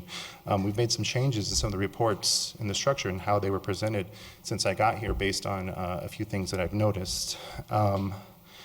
So I think that my experience working in government for so long gives me that perspective. It gives me that experience to identify when something can be improved, and also gives me the ability and the experience to work in the best interest of the citizens. Thank you very much. Question number two. What do you see as the best way to keep council informed of budget and revenue updates to assist them in making tough decisions? I really think that providing information to everyone, the citizens, city council, items of a financial nature are very important. One of the biggest and most key documents in any city government is the budget. The budget establishes the amount that is appropriated for all the city agencies to spend. The city can't spend more than what's appropriated by city council. So at any given time, that budget really controls the activity of all of our city agencies. One of the big and primary reports that my office puts out is the financial status report for the city of Denver, and it shows budget actuals. So at any given time, the city council can look at those reports and identify how city agencies are moving towards the goals and appropriations provided by city council. So I think that financial reporting, financial transparency is tantamount to giving council all the information they need to make their decisions. Thank you, Mr. Miller. If you would like to take 1 minute for a closing statement. When I first got this job, a lot of people said, what value does the city treasurer position add? And there was discussion about whether we should initiate a charter change to remove the position. I've really have found that it provides a tremendous value to the city in a different way than the clerk and the city council does. It provides a great deal of oversight from a different perspective of those other positions, and it provides a tremendous value to the city. I'm involved in looking at all financial transactions. I review the bank accounts. I review the city's investment activity on a very regular basis. And I'm really happy that this position is here in Wheat Ridge. And I think that it adds a tremendous value to the city. And I hope you agree. And we'll continue to support this position moving forward. Thank you. Thank you very much for taking some time tonight. We know you're unopposed, but we certainly appreciate you coming in and sharing your views with us. Thank you. We're a little bit ahead of schedule right now, so we're just going to take about a 10-minute break while we catch up a little bit back here. And don't forget there's some refreshments in the backs. Thank you.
for your patience. We're going to have just a slight change in our agenda because we are ahead in our programming. We are going to have the support and opposition of Wheat Ridge ballot question 2E come forward. We have Mr. Rob McLeod and Ms. Judy Capra. And would you like to sit at the table or the podium one at a time? Okay.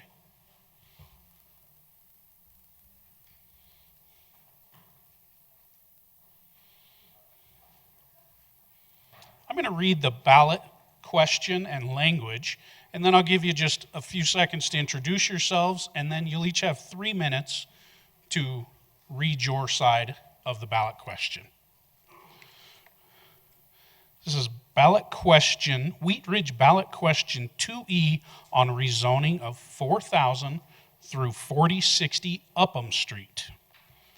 The ballot question reads, shall Ordinance 1667, an ordinance rezoning real property at 4,000 through 4060 Upham Street, City of Wheat Ridge, from Residential 3 to Planned Residential Development, or PRD, with an outline development plan, ODP, allowing for 38 townhome units in 9 buildings to go into effect.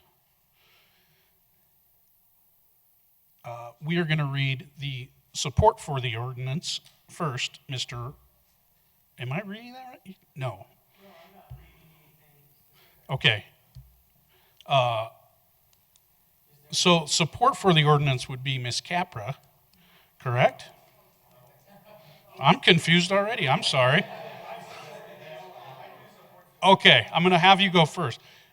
Sorry for my confusion. I'm going to read this one more time, just so we can start fresh. All right.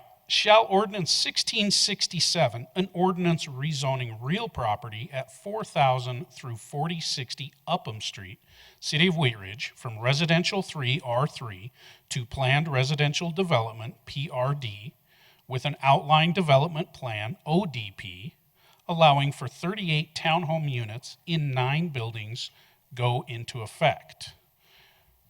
Mr. McLeod, you'll start. No.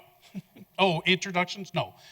Why don't you each take 30 seconds to introduce yourselves, and then we'll go into the 3 minutes. I'm Rob McLeod. I live at 3960 Upham, directly next door to this development. My wife's family and ours have been the owner of this home since 1934. We've been residents there for over 20 years ourselves, and want I'm Judy Capra, and my house is on Teller Street, so it's 1 block over from Upham. And I wasn't happy when the development was proposed, and got together with a bunch of neighbors from all across Wheat Ridge, and we were responsible for carrying the petition to oppose this project. Okay. Thank you very much. We'll start the 3 minutes. Make sure the green light on your microphones is on. And speak into the microphone, otherwise the cameras won't pick you up. Mr. McLeod, you have 3 minutes. Like I've said, we lived there for 20 years and lived next to these 4 homes that are there. They're currently blighted, condition homes. And for 20 years, we've been wanting to see somebody to bring life to that part of Upham, which in my opinion, that part of Upham Street's dying. And nobody in 20 years has thought those 4 properties were worth investing in as single-family homes. No one has thought it was worth investing in as R3. Finally, somebody comes along, wants to put a development in there, who came to us from the very beginning, got our input along the way, went through the process with the planning division, the zoning, everything through city council and all that. I want to see a nice product, 38 townhomes, right next to my house, as opposed to the 4 blighted homes that are there. Thank you, Mr. McLeod. Mrs. Capra, you have 3 minutes. So we don't want a high-density development at 40th and Upham. And if you're one of the 2,200 people who signed this petition, now's your chance to vote no. We already have large developments at each end of Upham. So at the 44th end, there's the 2 large senior housing buildings with the 3rd one on the books. And on the other end, there's that massive apartment complex being built next to Safeway. The last thing we need is more traffic being dumped on Upham. And I speak for most of the residents, easily 90% on Teller, and most of them on Upham. We don't want to see all that traffic there. Traffic's the biggest concern. Rob's right, these houses have looked somewhat blighted, but it's important to know that these houses have been owned by developers for over 10 years. They've let them run down. We heard about code enforcement earlier. There probably would have been place for code enforcement there. But do we reward developers by letting them scrape if they let their houses run down? The zoning currently is R3, and under the current zoning, they could build 21 residential units on those 4 lots. So R3 would allow some density. That's 21 units. 21 units is more than a lot of us would like to see, but it's legal. By requesting a change to PRD, they can almost double the density from 21 to 38. And 38 units where there currently are 4 single-family homes. That's a huge jump in density. And there's very little green space that accompanies the development that's being proposed. Ideally, if a PRD is used properly, it could really lead to some attractive and desirable developments. But unfortunately, PRD is being used to allow for high density, extremely high density developments with minimal landscape. That violates city code. The city code states the planned development process, the process for PRDs, should not be used to circumvent the intent and spirit of the protections afforded by the zoning specs. And yet, it seems that we're using PRDs to get around the protections that R3 would afford. Wheat Ridge already has too many high-density projects. It's interesting that in the 2012 census, Wheat Ridge had 14,000, a little more, living units. Then, just in the last year, 2018-2019, an additional 3,400 residential units have been accepted, approved. So, over 100 years it took to get 14,000. And now we've done 3,000 in just 1 year. Thank you. Please vote no. Thank you very much for your time, both of you. Next, we will hear from our Jeffco School Board candidates here at the podium, one at a time. First, I'm going to call for District 2, Mr. Rob Applegate. Oh, sorry, District 3.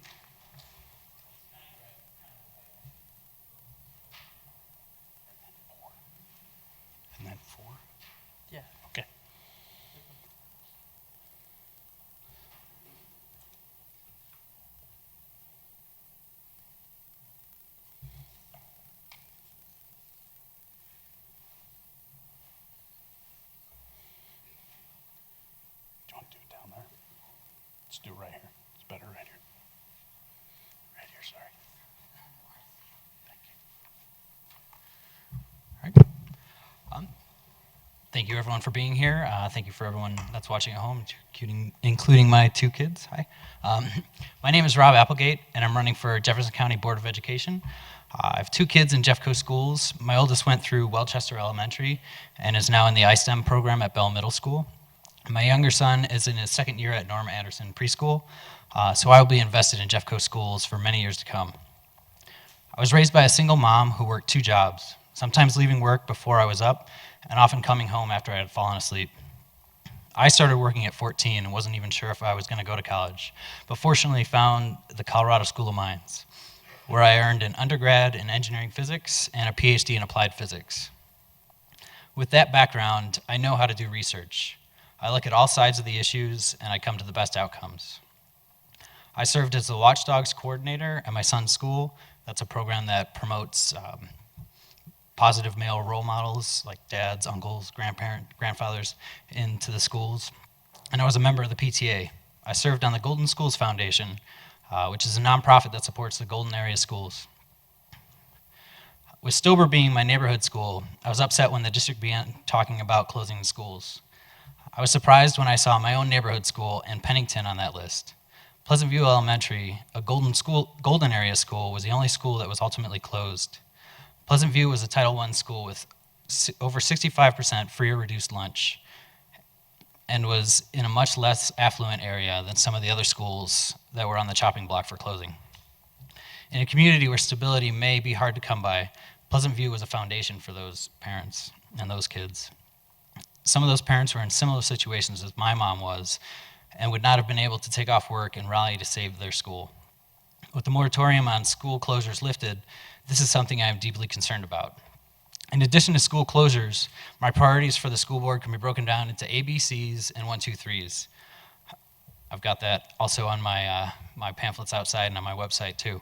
But A for academic excellence, B for a balanced perspective, C for children and community centered, 1 for safety and security, 2 for fiscal accountability, and 3 for equity and choice.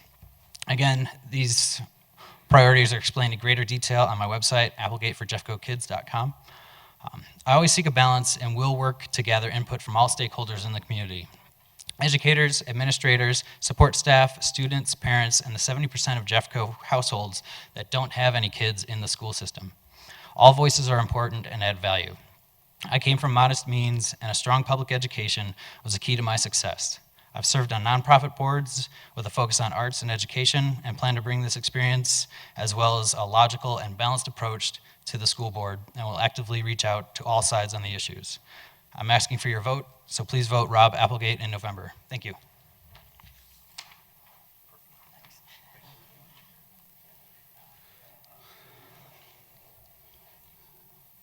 Thank you, Rob. Next, we will have Ms. Joan Chavez-Lee.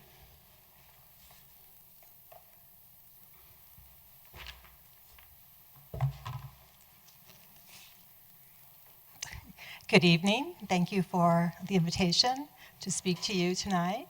My name is Joan Chavez-Lee, and I'm seeking your support for my candidacy for Jeffco School Board District 4.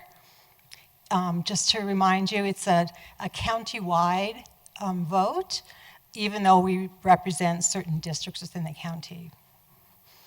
So my history in Jeffco, I have been a teacher and a principal. I've been a parent and now proud grandparent of Jeffco schools. And I think because of my experience, I bring good perspective to this actual board seat. I became involved in Jeffco schools in 1987 when my daughter Rosa began kindergarten down in Lakewood at Mulholm Elementary, 10th and Harlan. And at that point, I was a single mom with 2 small kids. I quickly realized how important a quality education is for our students, as well as how well a school community can help not only kids, but also parents. It's really important. I was surrounded by great people at Mulholm, great teachers who helped mentor me in my decision to become a teacher. They really supported me in that effort. So I began a teacher. I taught at 3 different schools. I was at Lumberg, down the road a little bit, back at Mulholm, and then at Stein. I became a principal at Russell Elementary, at Mulholm Elementary, and finished my career at Wheat Ridge Middle School. I believe actually Wheat Ridge is kind of my second home because I have continued to be involved with Wheat Ridge students. I'm a proud member of the Wheat Ridge Kiwanis Club with some other members here tonight. And in that venue, we really work to support kids in Wheat Ridge, in particular at Everett Middle School, as well as at Wheat Ridge High School. So we've done that for a long time. So, also, I'm a board member for CASA, Court Appointed Special Advocates, and they really work with foster kids in the court system to provide really positive mentorship for them and to help them navigate the court system. There are several things that are important for me as I pursue this endeavor to become a school board member. One is school safety. We need to continue to analyze the best school safety practices and continue to add those to our schools. Happy to know that we're doing that as part of the mill levy bond issues that we were approved. We are adding things like additional video cameras to schools as well as a bulletproof glass. That's important to schools. And again, it's important really that we provide a real safe school. Is it time? Okay. I will get this right at some point, just how quickly time goes. So thank you so much for letting me speak to you this evening. I know you've been here a long time, and everybody's still awake, so that's wonderful. Thank you. Thank you. It's all right. It's all right. Thank you very much.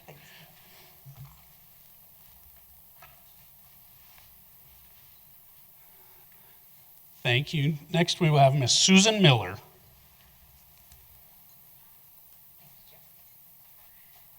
Good evening to those out in the audience in the television land and to all of you here as well. Thank you very much to the Chamber for hosting this evening, and I'd like to thank you all for staying and talking and listening to us about your school board candidates.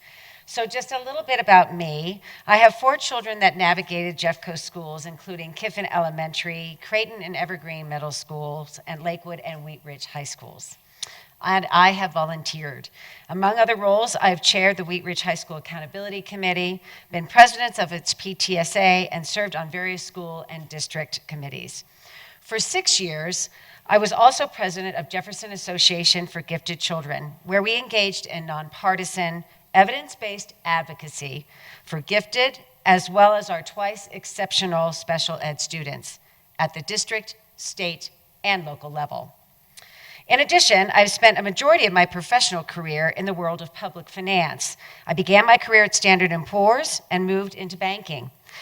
My finance experience has fine-tuned my skills to manage progress, allocate resources, evaluate sound financial proposals. So why am I running for Jeffco School Board? Let me start by asking all of you a question. How many of you worry about how well our schools are preparing our children for the 21st century? Yes, if you are like me and most of my friends, you do worry about this. We believe Jeffco could do a better job of preparing our children for the challenges that they will face after graduation. For example, they say that up to 3rd grade, students are learning to read, and after that, they are reading to learn.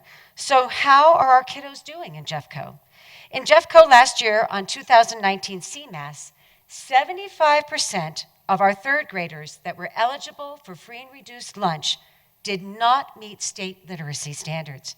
If you can't read well, it's hard to keep up. It's also extremely hard for teachers to change the task. If you elect me, I'll have a laser focus on improving achievement results for all of our children to make sure they are all well prepared for the 21st century economy. We know this can be done. Right here in Jeffco, right here in Wheat Ridge, I saw it at Wheat Ridge High School, where about 50% of our eligible free and reduced lunch children were receiving outstanding results from their teachers, not just in achievement, but also in cost management and innovative career and technical education programs. Another lesson I learned from Wheat Ridge leaders is you never give up, you never quit, and you never ever ring the bell. If you want someone who is knowledgeable, independent, determined, and sensible on your school board, who will never give up on our kids, who will never ring the bell, vote for me, Susan Miller. I ask for your vote on November 5th. Thank you very much.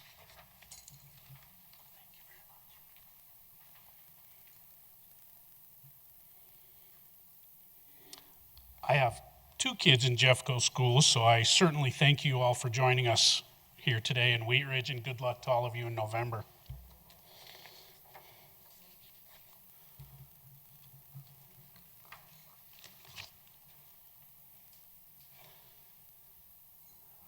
Next, We have Jefferson County voters will be asked to vote on ballot question 1A. In support, I'm going to read it, and then I'm going to ask our support and opposition folks to come forward. Ballot question 1A. Without creating any new tax or increasing the current authorized maximum county mill levy of 21.478 without further voter approval, shall Jefferson County be permitted to retain and spend or reserve all revenues received during 2020 and expiring after 2026, 7 years, notwithstanding limitations on spending and revenue contained in the Taxpayers' Bill of Rights, Article 10, Section 20 of the Colorado Constitution, TABOR, and applicable state statutes, provided that the maximum amount which the county may retain and spend or reserve above such limits in 2020 may not exceed $16.1 million. Voters should be aware that due to existing spending and revenue limits in Tabor in 2019, a single-family home valued at $400,000 received a reduction in property taxes of approximately $9 a month or $105 a year.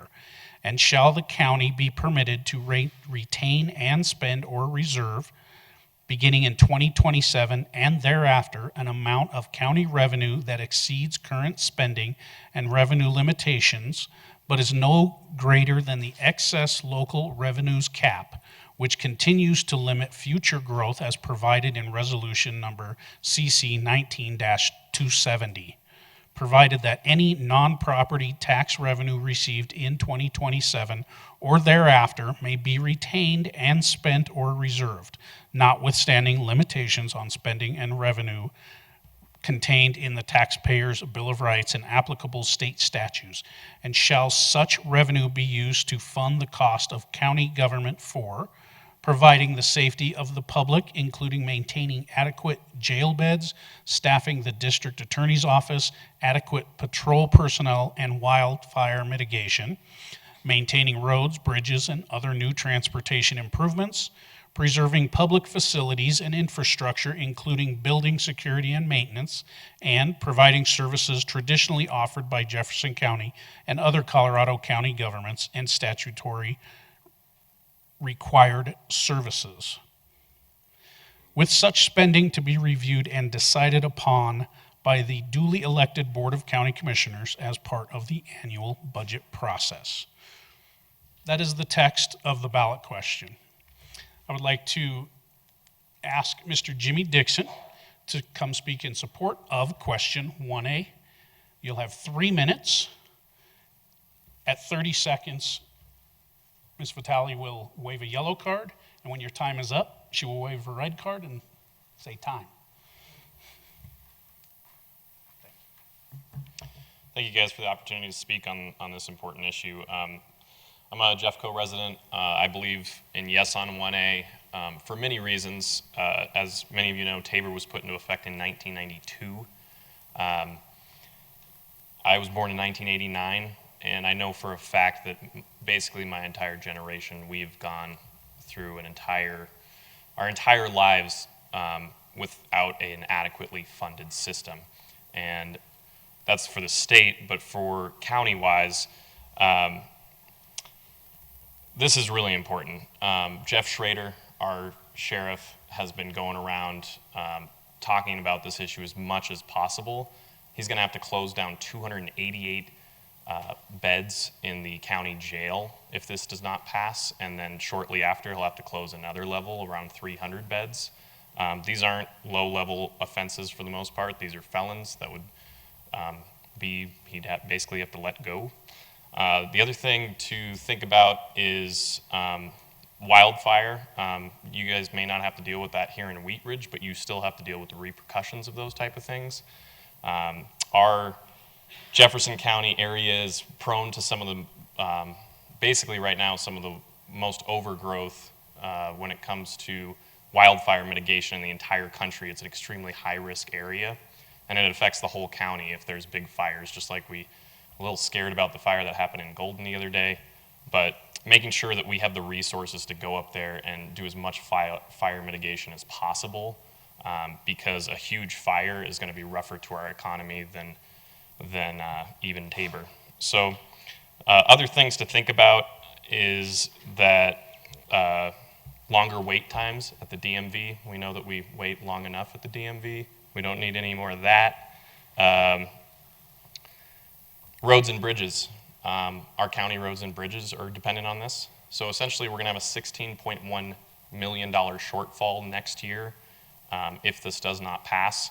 And essentially, what it would cost if you own a home of about $400,000, it would cost you about $4.50 a month is what you get back from this Tabor refund that you get every year. So I don't know about you, but $4.50 a month for me is nothing. It's definitely worth paying that so we have good county services. The other thing I wanted to mention is maybe not here, in some of the actual municipalities, they have the school resource officers, but in other parts of the county where they depend on the sheriff, that might be one of the things that they cut immediately, is school resource officers for our schools that are in unincorporated Jeffco. Thank you for your time.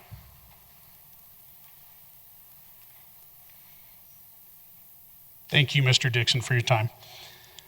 Speaking on the opposition side of 1A is Mrs. Tina Franco.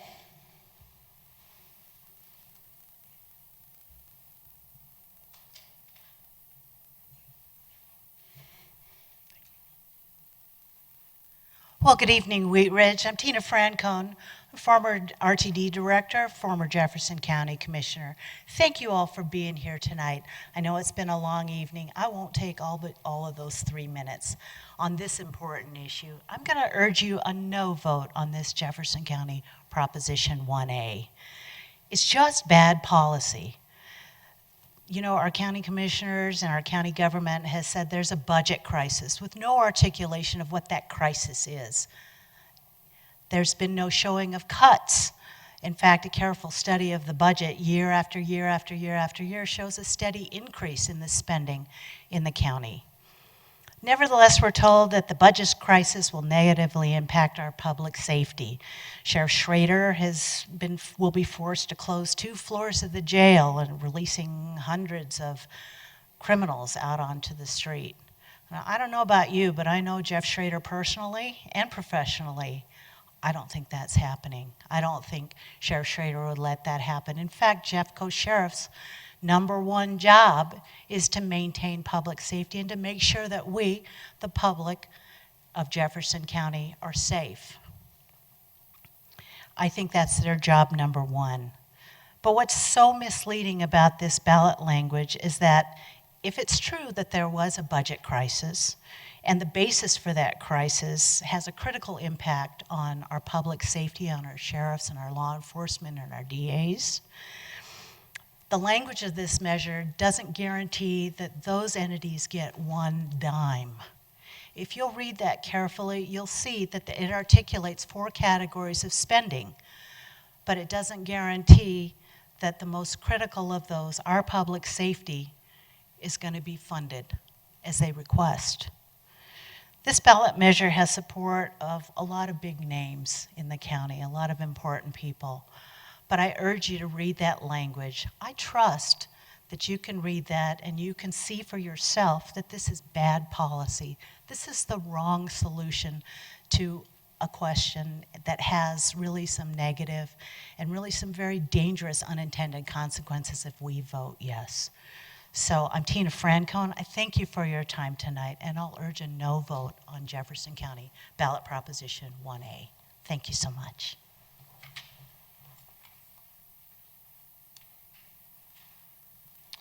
Thank you, Ms. Francone, for your time.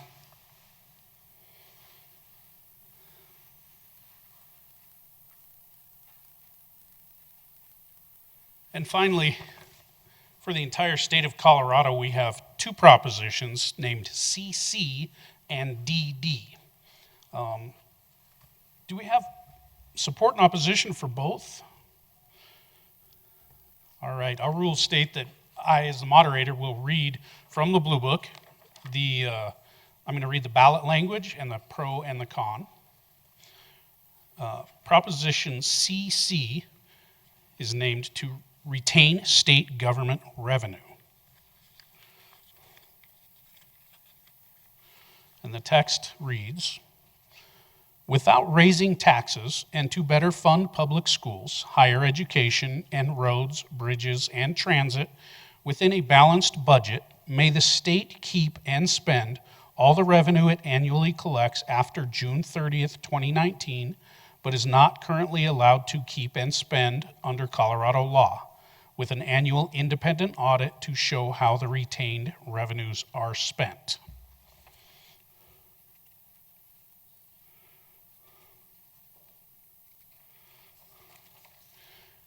The arguments for Proposition CC from the Blue Book read, Proposition CC provides more money for critical investments in Colorado's future without raising tax rates. By allowing the state to keep the money it already collects, the measure provides needed funding for K-12 education, higher education, and transportation, while Colorado currently ranks in the top third of states in household income. It ranks in the bottom third in per pupil public spending on both K-12 and higher education. Further, the state's roads are deteriorating while the cost of improvements continues to increase. Addressing these challenges requires statewide investment, and Proposition CC provides revenue for these investments immediately and into the future. Proposition CC allows elected officials to make better policy decisions while preserving the citizens' right to vote on any new state taxes and tax rate increases.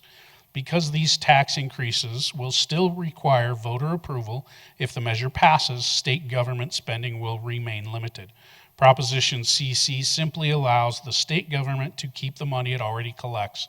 Similar measures have been approved by voters in most Colorado counties, cities, and school districts. Arguments against Proposition CC read, Proposition CC results in higher taxes by permanently eliminating all state TABOR refunds required by Colorado Constitution. Taxpayers are being asked to sacrifice their refunds to pay for programs that should already be funded within the state budget. Even with the limit, the state government has already shifted money between funds and raised fees and tolls to increase its revenue faster than inflation and state population growth.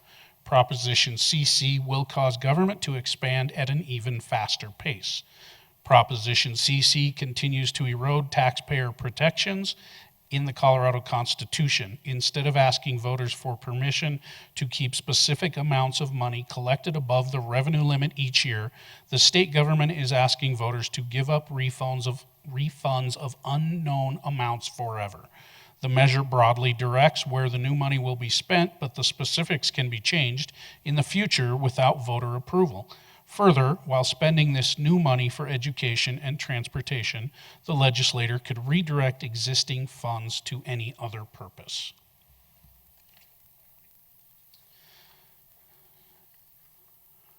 Proposition DD, legalization and taxation of sports betting to fund water projects and obligations.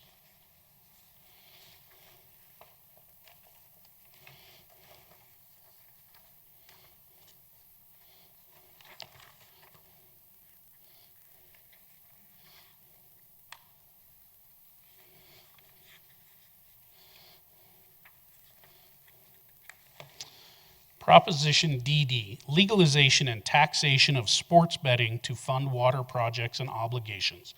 Shall state taxes be increased by $29 million annually to fund state water projects and commitments and to pay for the regulation of sports betting through licensed casinos by authorizing a tax on sports betting of 10% of net sports betting proceeds, and to impose the tax on persons licensed to conduct sports betting operations.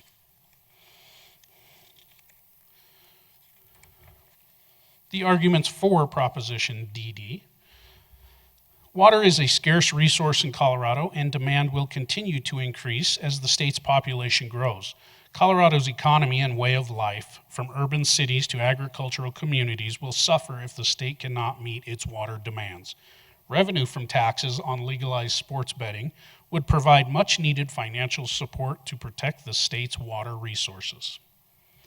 Many Coloradans bet on sporting events now, but because that activity is illegal, they use black market bookies and websites, which are not subject to oversight or regulation. Legalizing sports betting in Colorado will create consumer protections for people who place sports bets, ensuring that they receive their winnings and do not fall victim to fraud or abuse. Arguments against Proposition DD. Proposition DD puts no limits on the amount a person can bet on sports, making it easy to lose a lot of money with just the touch of a button on a smartphone. Of the millions in potential revenue, only $130,000 each year is dedicated to gambling addiction services, and this amount does not grow with an increase in sports betting activity. This small amount of money may not be enough to help people who are harmed by the legalization of sports betting in Colorado. Proposition DD tries to tackle Colorado's water needs without providing enough detail or money. Specific water projects are not identified, and some may have potential unintended consequences for the environment and some communities. Additionally, Proposition DD will pay for only a portion of the Colorado Water Plan.